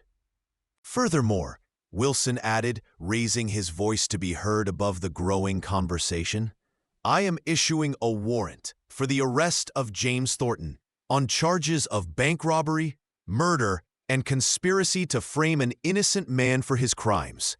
Marshall Collins, you are hereby instructed to return to Helena and execute this warrant without delay." This additional pronouncement brought a renewed hush to the hall, as the full implications of the judge's ruling became clear.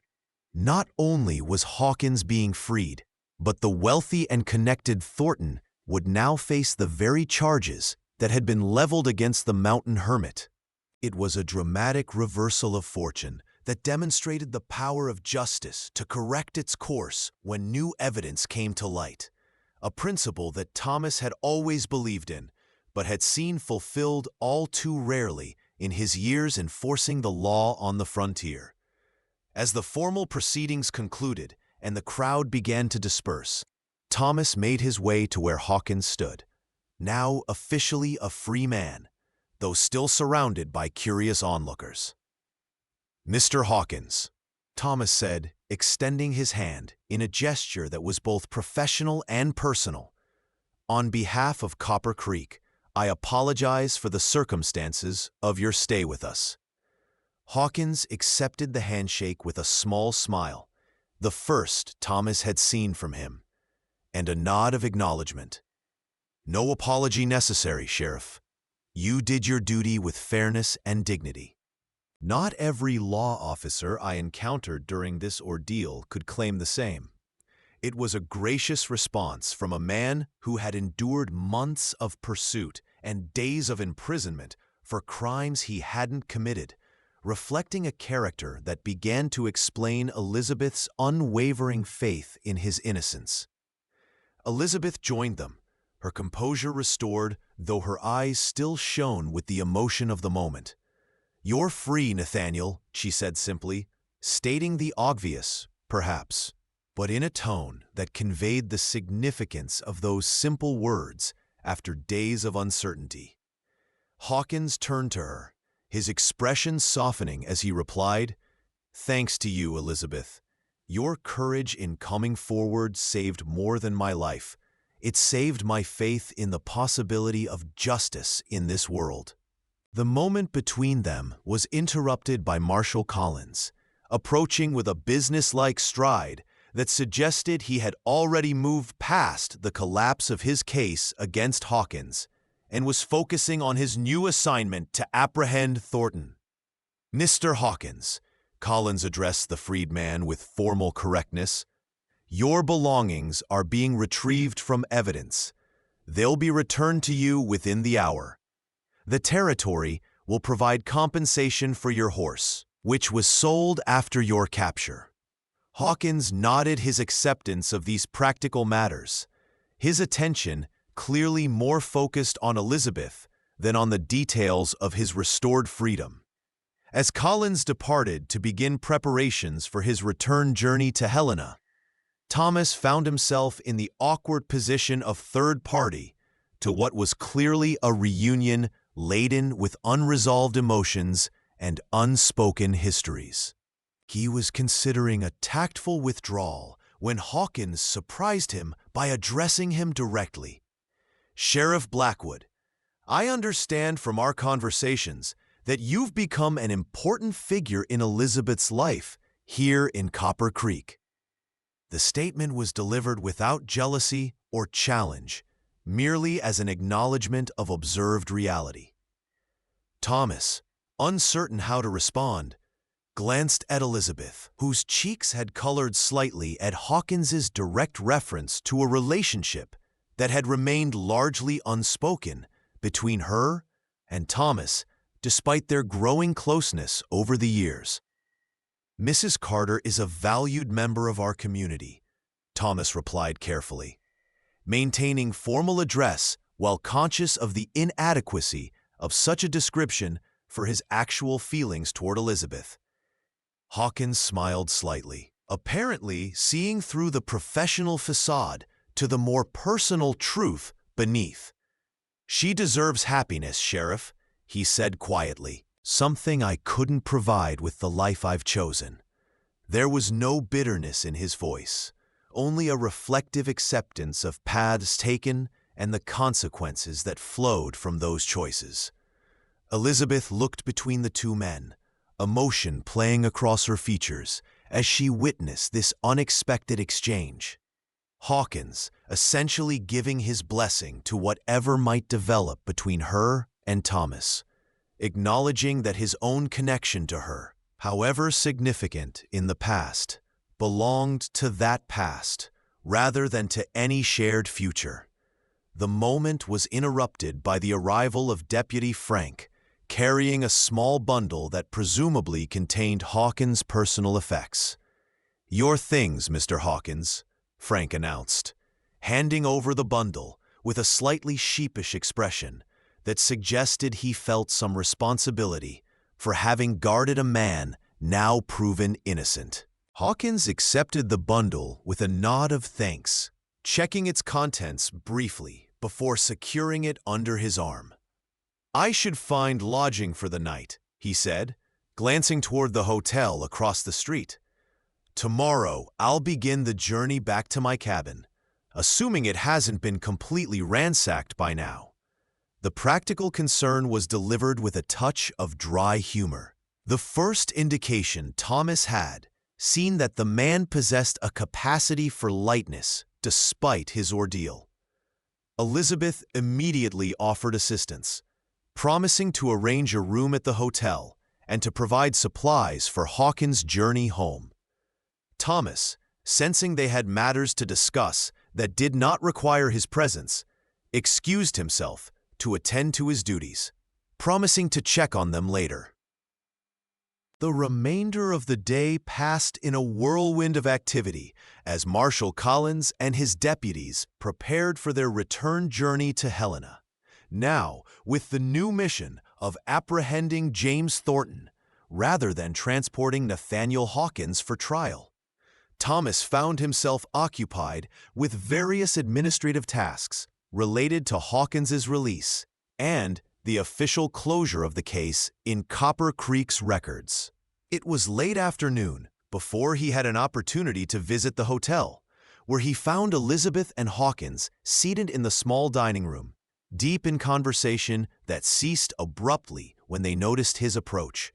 "Sheriff," Hawkins greeted him, rising from his chair with the natural courtesy that seemed at odds with his reputation as a reclusive mountain dweller. "Please, join us. We were just discussing plans for tomorrow." Thomas accepted the invitation, taking the vacant chair at their table while noting the relaxed manner that now characterized their interaction. The tension and uncertainty of recent days replaced by something approaching normality, or at least as close to normality as their unusual circumstances allowed. "Mr. Hawkins has decided to remain in the mountains," Elizabeth explained, a hint of wistfulness in her voice suggesting she might have hoped for a different decision. "He'll leave at first light tomorrow to assess the condition of his cabin and determine what can be salvaged." Hawkins nodded confirmation of this plan, adding, with a small smile, "The town has been most welcoming considering the circumstances of my arrival, but I find myself longing for the solitude of my valley." "Some men are not made for civilization, Sheriff, as I'm sure you've observed in your profession. I've known a few who found more peace in wilderness than in company," Thomas acknowledged, thinking of trappers and prospectors he had encountered over the years who ventured into towns only when absolutely necessary, driven by the need for supplies or human contact, so minimal it could barely be called socialization. Hawkins seemed to recognize the understanding in Thomas's response, for he continued more openly. "Elizabeth has been trying to convince me to consider a more conventional life, perhaps in a small settlement where my knowledge of plants and wilderness medicine might be of use." He glanced at Elizabeth with affection tinged with gentle exasperation, the look of a man who valued her concern but had made peace with choices she still questioned. "But the mountains have been my home and refuge for too long. I cannot imagine myself constrained by streets and schedules, by the expectations and judgments that come with community living." Elizabeth sighed, clearly having heard versions of this argument before, but accepting it with reluctant understanding. "Nathaniel was always more comfortable with trees than people," she told Thomas, a fondness in her voice that spoke of memories stretching back to their shared past. "Even when we were together, he would disappear for days at a time, returning with specimens of plants I couldn't name and stories of places few had ever seen." There was no recrimination in her recollection, only an acknowledgement of fundamental differences that had ultimately made their paths diverge, despite whatever feelings had existed between them. Thomas found himself grateful for Hawkins's unwavering commitment to a solitary lifestyle, even as he recognized the selfishness inherent in such gratitude. Had Hawkins been a different sort of man, more willing to adapt to conventional society, Elizabeth's heart might never have turned toward Thomas in the gradual, unspoken way it had over their years as neighbors in Copper Creek. Their conversation continued through an early supper, touching on safer topics. The changes in the territory since Hawkins had last ventured into civilization, Elizabeth's successful dress shop, Thomas's experiences as sheriff of a growing frontier town. As the meal concluded, Hawkins excused himself, citing the need for rest before his early departure the following morning. Before leaving, however, he paused beside Thomas's chair, extending his hand once more. "Sheriff Blackwood," he said formally, then corrected himself. "Thomas, thank you for your fairness throughout this ordeal, and for supporting Elizabeth when she needed an ally." The gratitude was genuine, as was the subtle acknowledgement of Thomas's importance in Elizabeth's life.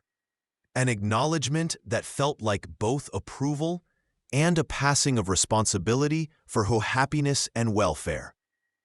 Thomas accepted the handshake, the brief contact sealing an unspoken understanding between the two men, whose lives had intersected through their connection to the same remarkable woman.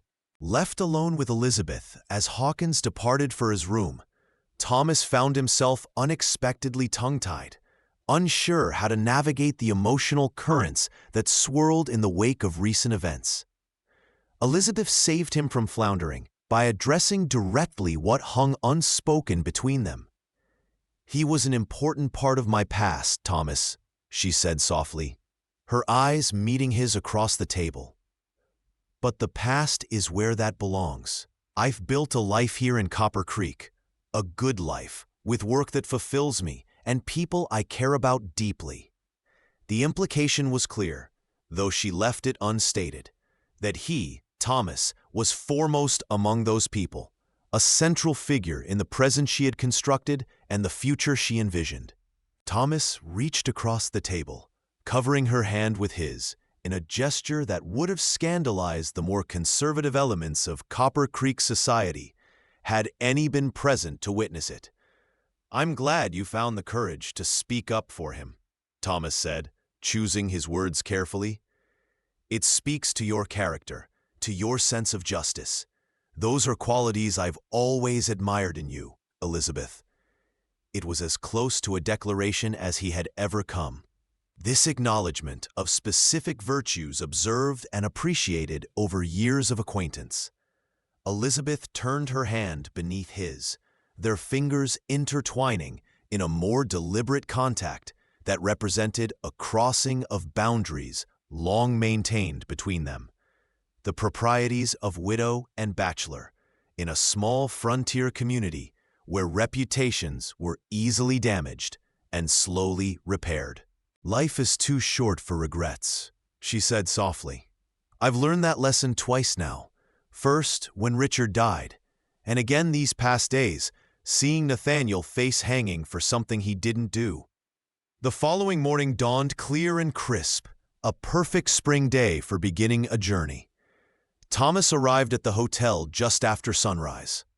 Having spent a restless night contemplating the changes that recent events had wrought, not just in Copper Creek's routine, but in his own carefully ordered existence, he found Elizabeth and Hawkins already in the lobby, the mountain man dressed in his trail clothes with a pack of newly acquired supplies at his feet. Elizabeth was presenting him with final gifts, a heavy woolen blanket from her own home and what appeared to be several packets of food wrapped in oilcloth. The scene struck Thomas as a fitting conclusion to their shared drama. Elizabeth's practical compassion extending to ensure Hawkins's comfort on his journey back to solitude, while maintaining the distance that their different paths in life now required. "Sheriff," Hawkins greeted him with a nod that conveyed both respect and a certain wry acknowledgement of their unusual connection. "I was hoping to see you before I departed. I have a favor to ask." Thomas raised an eyebrow, curious what the newly freed man might need from him. Hawkins continued, "My cabin may have been disturbed during my absence. Would you be willing to ride out in a week or so, just to ensure all is well? I'd rest easier knowing someone checked." The request was reasonable enough, though Thomas suspected it was as much about ensuring his continued connection with Elizabeth as it was about practical concerns regarding the cabin. Before Thomas could respond, Elizabeth spoke up, her tone making it clear she had already considered this matter. "We'll both come," she said firmly. "I've already spoken with Mrs. Willis about minding the shop for a day." Her use of "we" was not lost on Thomas, nor on Hawkins, whose lips curved in a small smile of understanding. The mountain man nodded his acceptance of this arrangement, shouldering his pack with the ease of someone accustomed to carrying heavy loads over difficult terrain.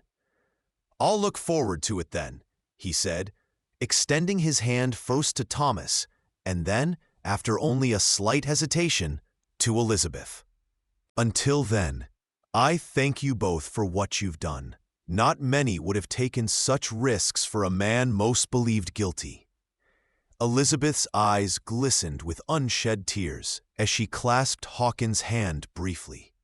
"Don't shoot him," she said softly, echoing the dramatic words she had shouted in the street days earlier. "Your guns aim at a savage. My heart beats for the man behind him." In the privacy of the hotel lobby, the declaration took on new meaning, no longer a desperate ploy to save Hawkins from injustice, but a gentle acknowledgement of their shared past and the different futures that lay ahead for each of them.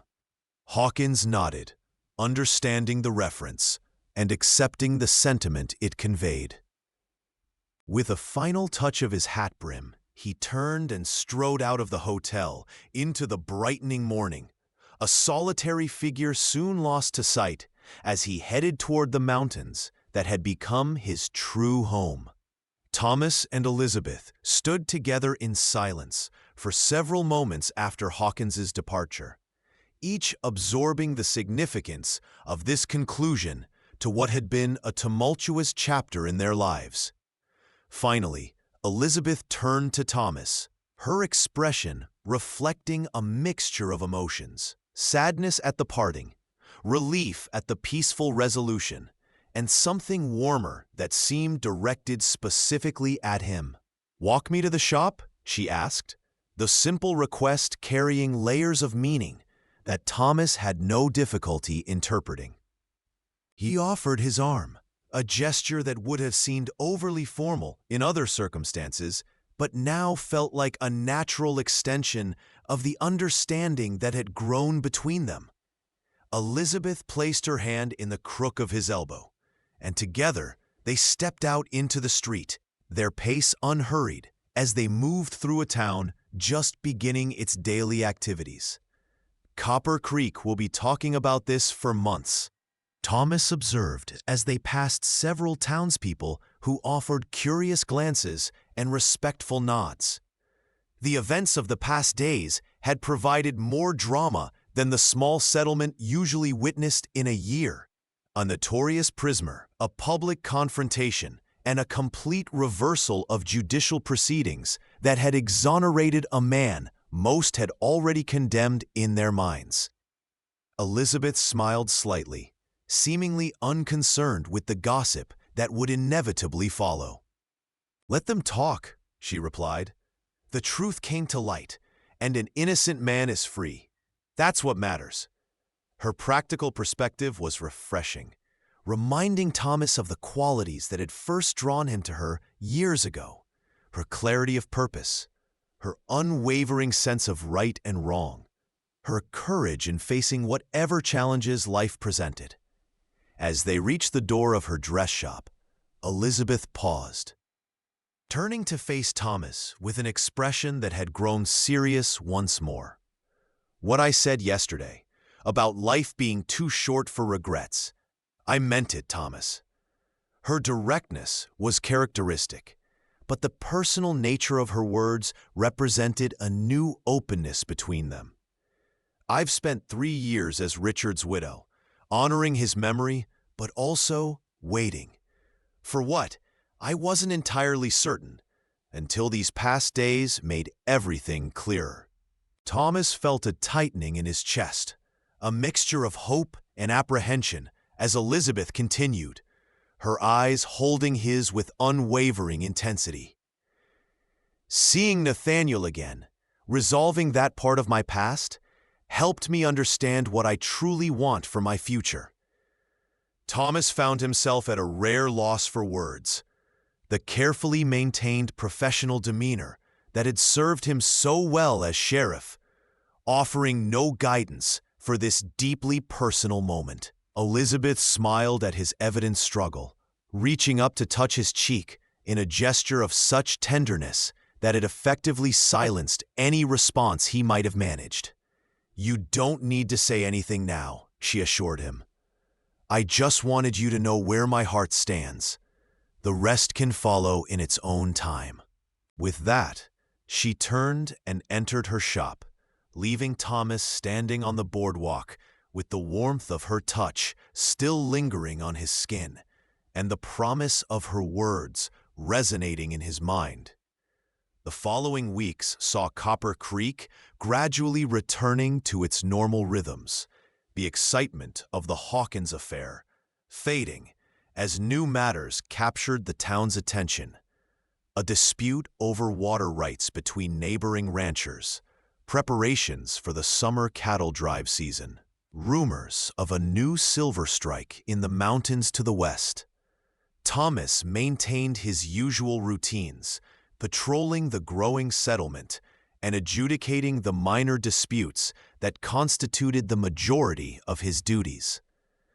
What changed, subtly but significantly, was his relationship with Elizabeth, which evolved with a natural ease that surprised them both. Their previously occasional interactions became daily occurrences: morning coffee at her shop, evening walks along the creek that gave the town its name, Sunday dinners that raised eyebrows among the more gossipy elements of the community, but were regarded with approving nods by those who had long thought the sheriff and the widow well suited for each other. As promised, they made the journey to Nathaniel Hawkins's cabin, but days' ride into the mountains, along trails that grew increasingly faint as they penetrated deeper into wilderness few settlers ever visited.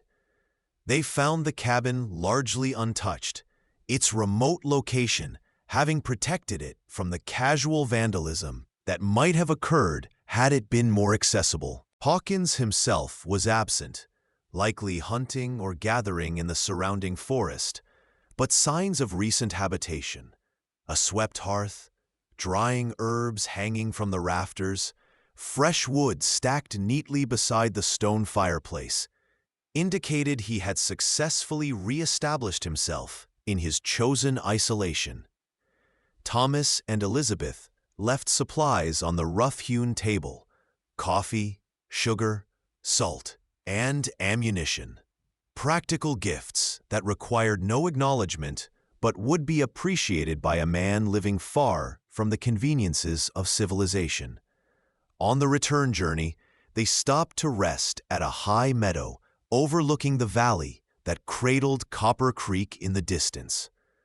The late afternoon sun bathed the landscape in golden light, transforming the modest collection of buildings that constituted the town into something almost magical, a haven of human connection amidst the vast wilderness of the territory. Elizabeth stood at the edge of the meadow, her hair loose from its usual pins and stirring in the gentle breeze, her gaze fixed on the distant settlement that had become her home. Thomas joined her, drawn by the peaceful contentment radiating from her as she contemplated the view.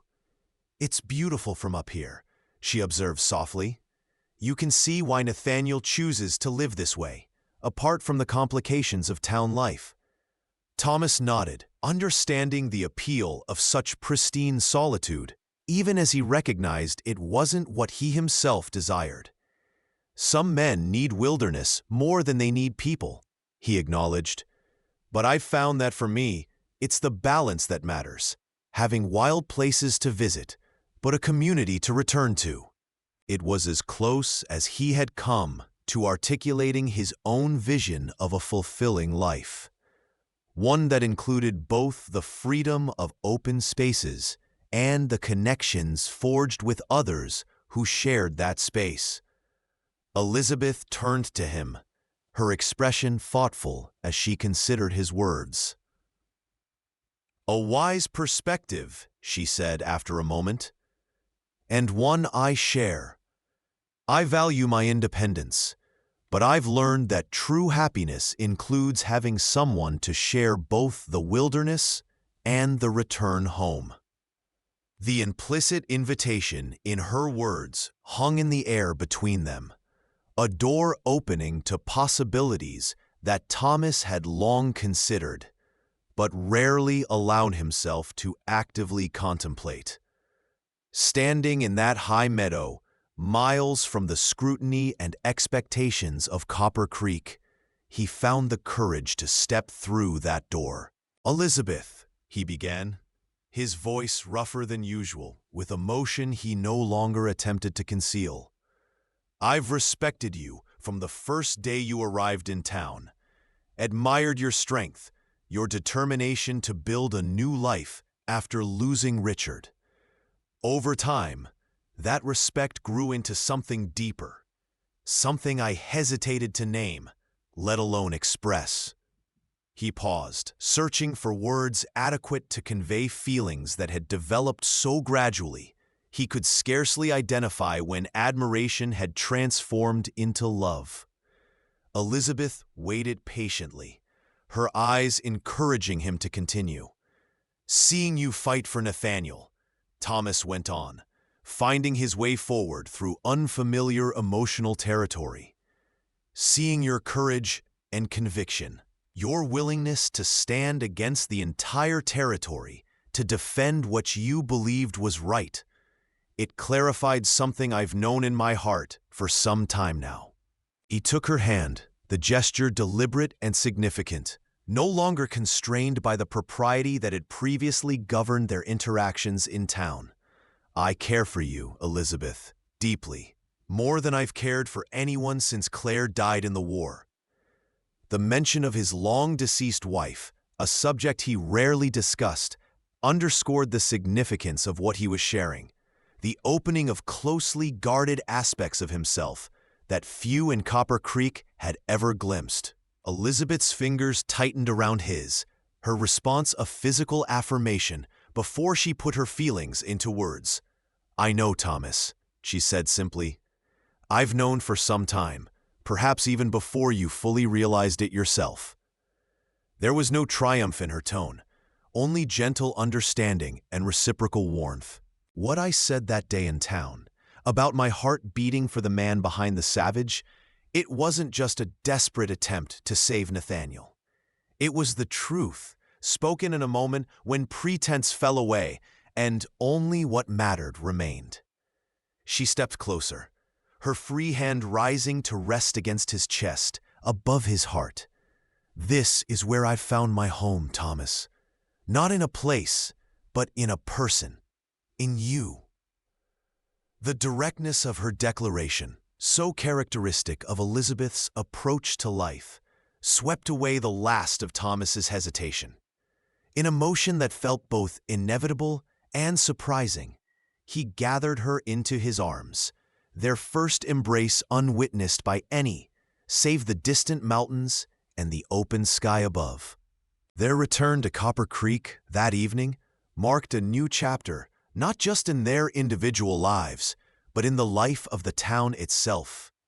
News of the sheriff and the widow's growing closeness spread quickly, generating the expected mixture of approval, speculation, and occasional disapproval from those who felt the proper mourning period had not yet elapsed, despite the 3 years since Richard's passing.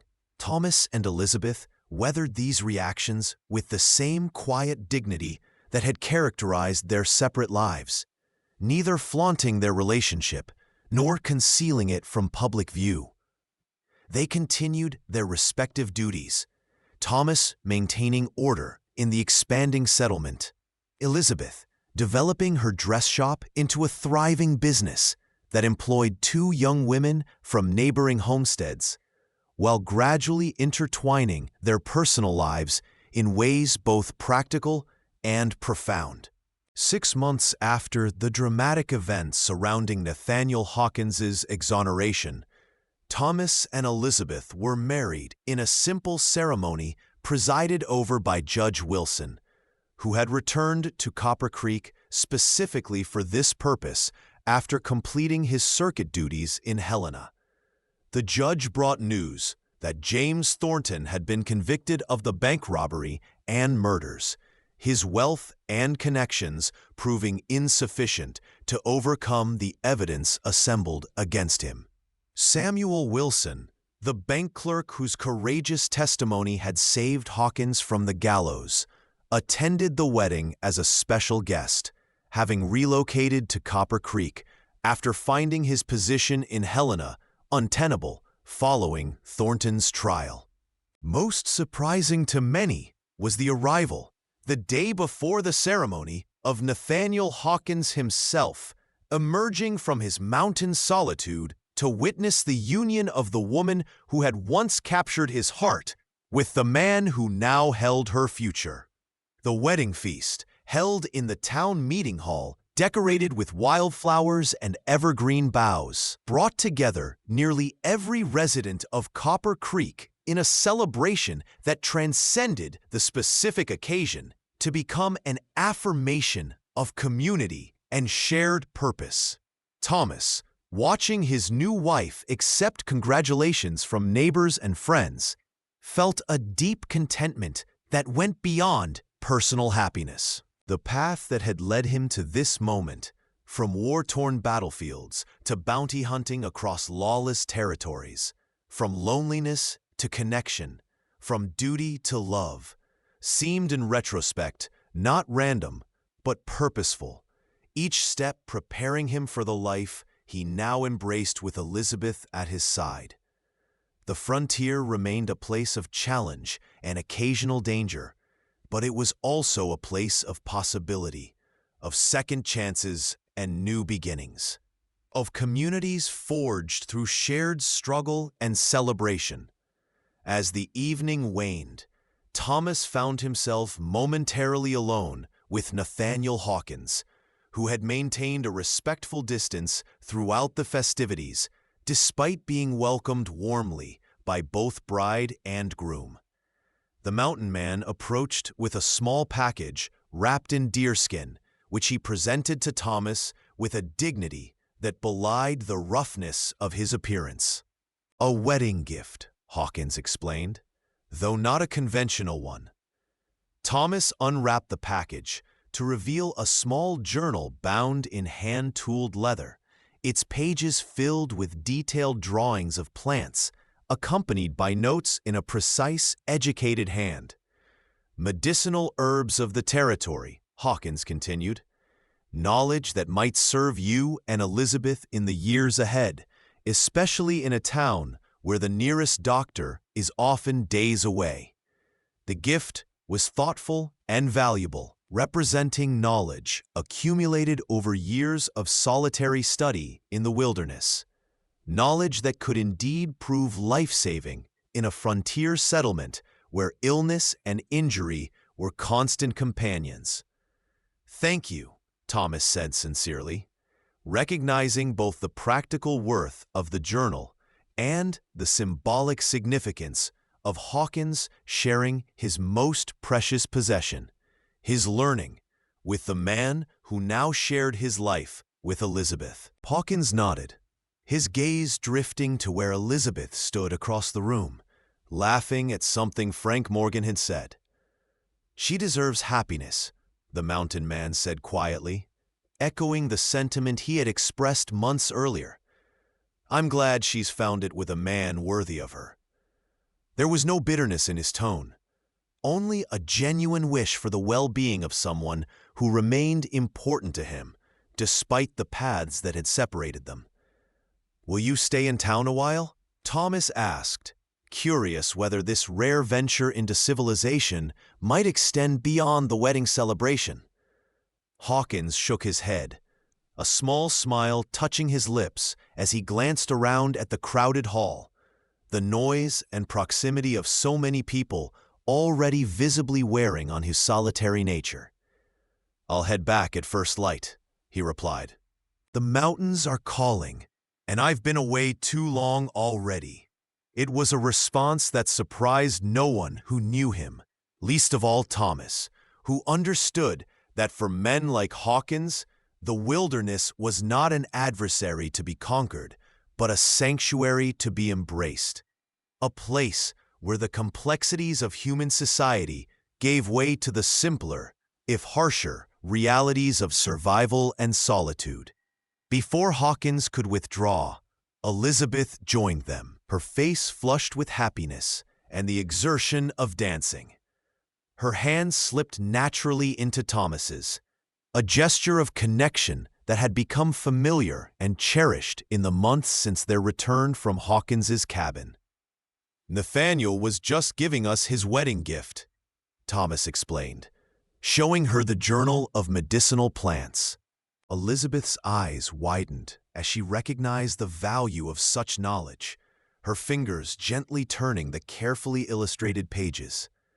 "This is remarkable," she said, looking up at Hawkins with genuine appreciation. "Thank you for sharing your work with us."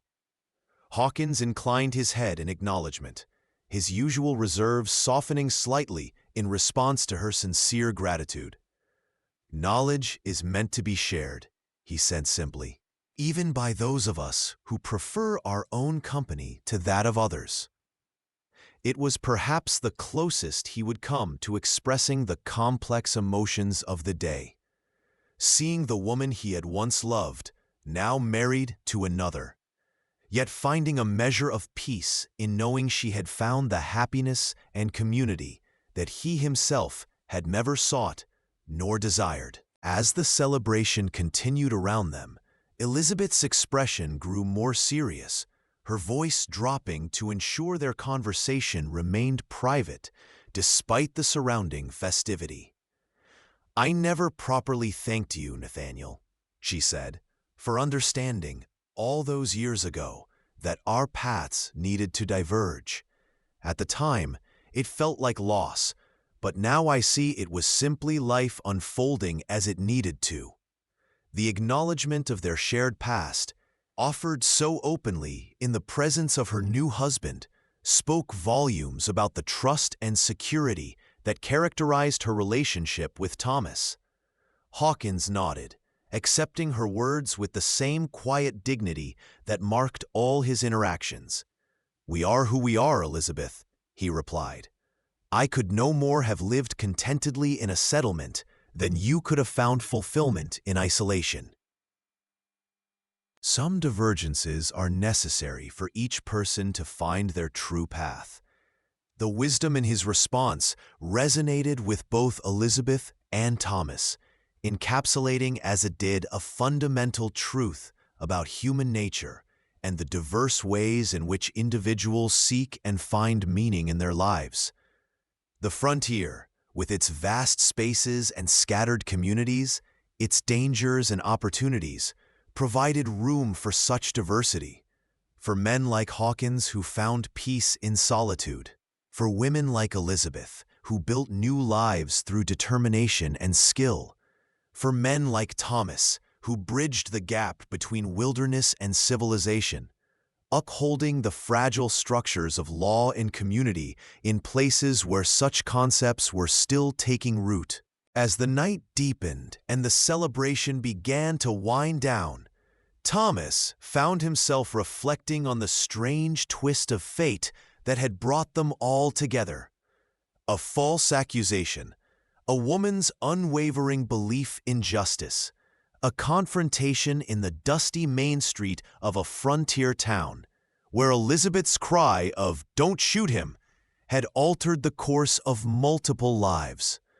The following morning, Thomas stood with Elizabeth on the porch of what was now their shared home, watching as Nathaniel Hawkins rode out of town, his figure gradually diminishing with distance until he was absorbed by the landscape he had chosen as his true dwelling place.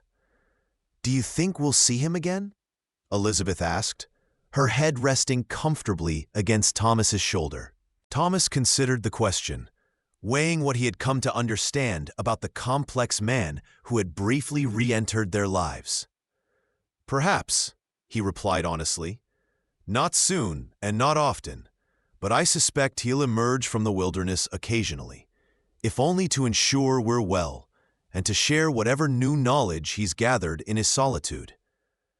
Elizabeth nodded, accepting this assessment of a man she had once known intimately, and now regarded with a mixture of respect, gratitude, and affection untainted by regret or longing. As they turned to re-enter their home and begin the first full day of their married life, Thomas paused, struck by a sudden thought.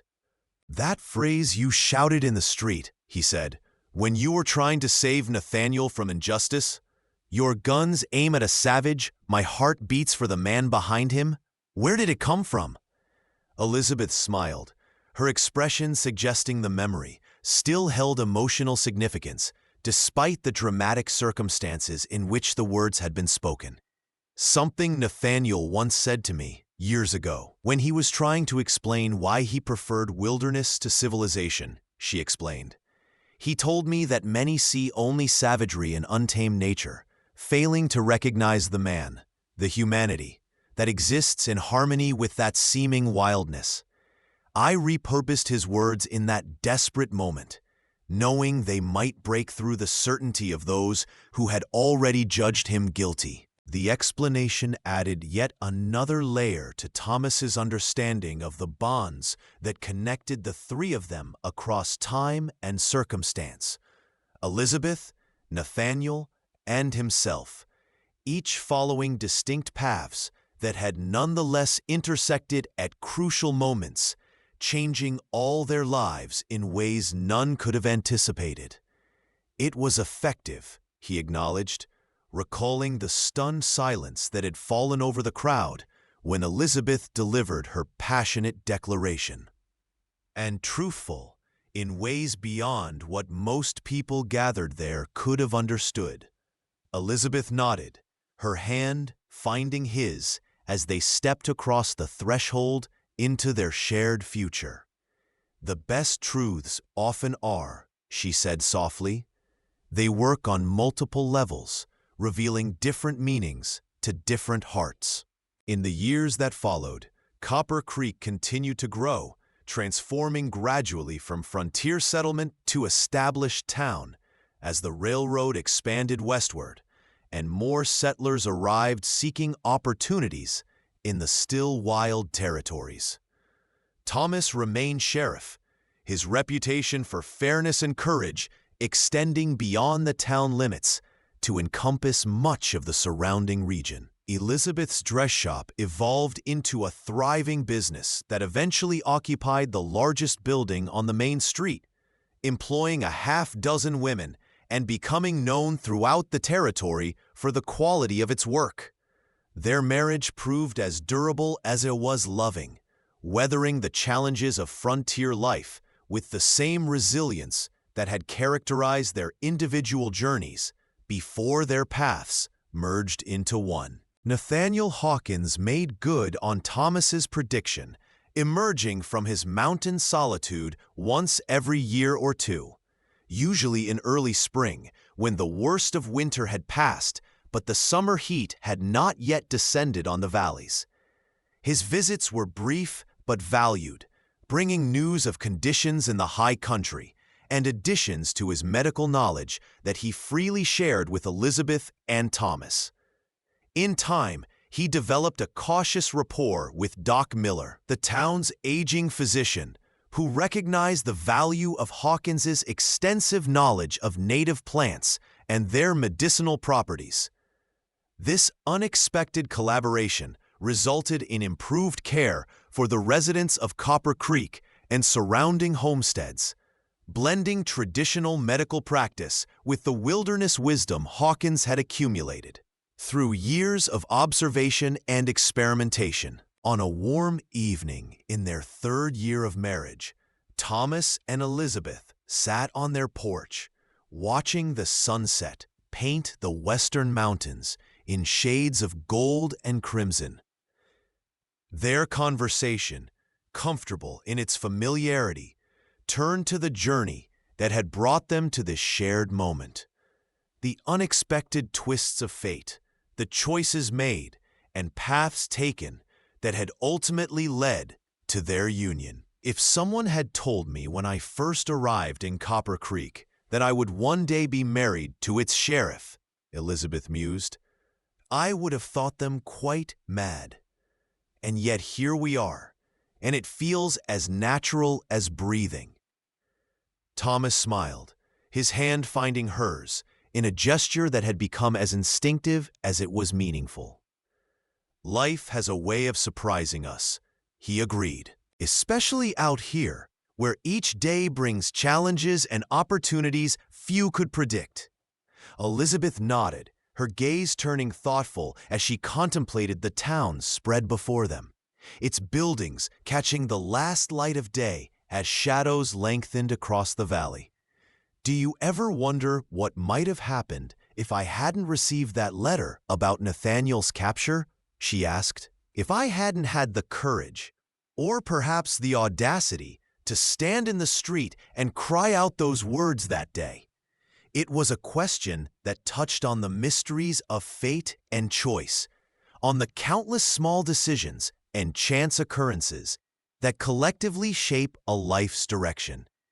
Thomas considered it carefully, giving it the reflection it deserved rather than offering a quick reassurance. I believe we would have found our way to each other eventually, he said finally. Perhaps not as dramatically or as quickly, but I think our paths were already converging before Hawkins arrived in chains. Elizabeth smiled, recognizing the truth in his assessment. Their connection had indeed been developing gradually over the years of their acquaintance, built on mutual respect and shared values that predated the dramatic events surrounding Nathaniel's exoneration. Still, she said softly, I'm grateful for how it unfolded, for all of it, even the fear and uncertainty of those days. They brought clarity when I needed it most. Thomas nodded, understanding exactly what she meant. Sometimes it took a crisis, a moment of extreme pressure or danger, to reveal what truly mattered, to strip away pretense and hesitation, and illuminate the path forward with unmistakable clarity. The frontier had taught them both this lesson in different ways. Elizabeth, through the loss of her first husband, and the near loss of a man who had once been important to her. Thomas, through years of confronting the harsh realities of maintaining order in a land where civilization's rules were still taking root. As the last light faded from the sky and the first stars appeared above the mountains, Thomas and Elizabeth remained on their porch, connected by the comfortable silence of two people who had found in each other not just companionship, but a shared vision of life on the frontier, its challenges and rewards, its dangers and beauty, its capacity for both justice and mercy, in a land still being shaped by those brave or desperate enough to seek their fortunes beyond the boundaries of established society. In the distance, a lone rider approached along the main road, perhaps bringing mail or news from the outside world, perhaps a stranger seeking opportunity or refuge in their growing town.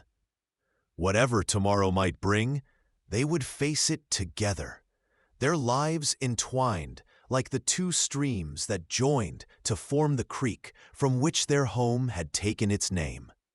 Separate origins, distinct paths, flowing together toward a shared future that stretched before them, as vast and promising as the territory itself. If you like this story, please like this video, subscribe to the channel, and share your impressions of this story in the comments. To listen to the next story, click on the box on the left.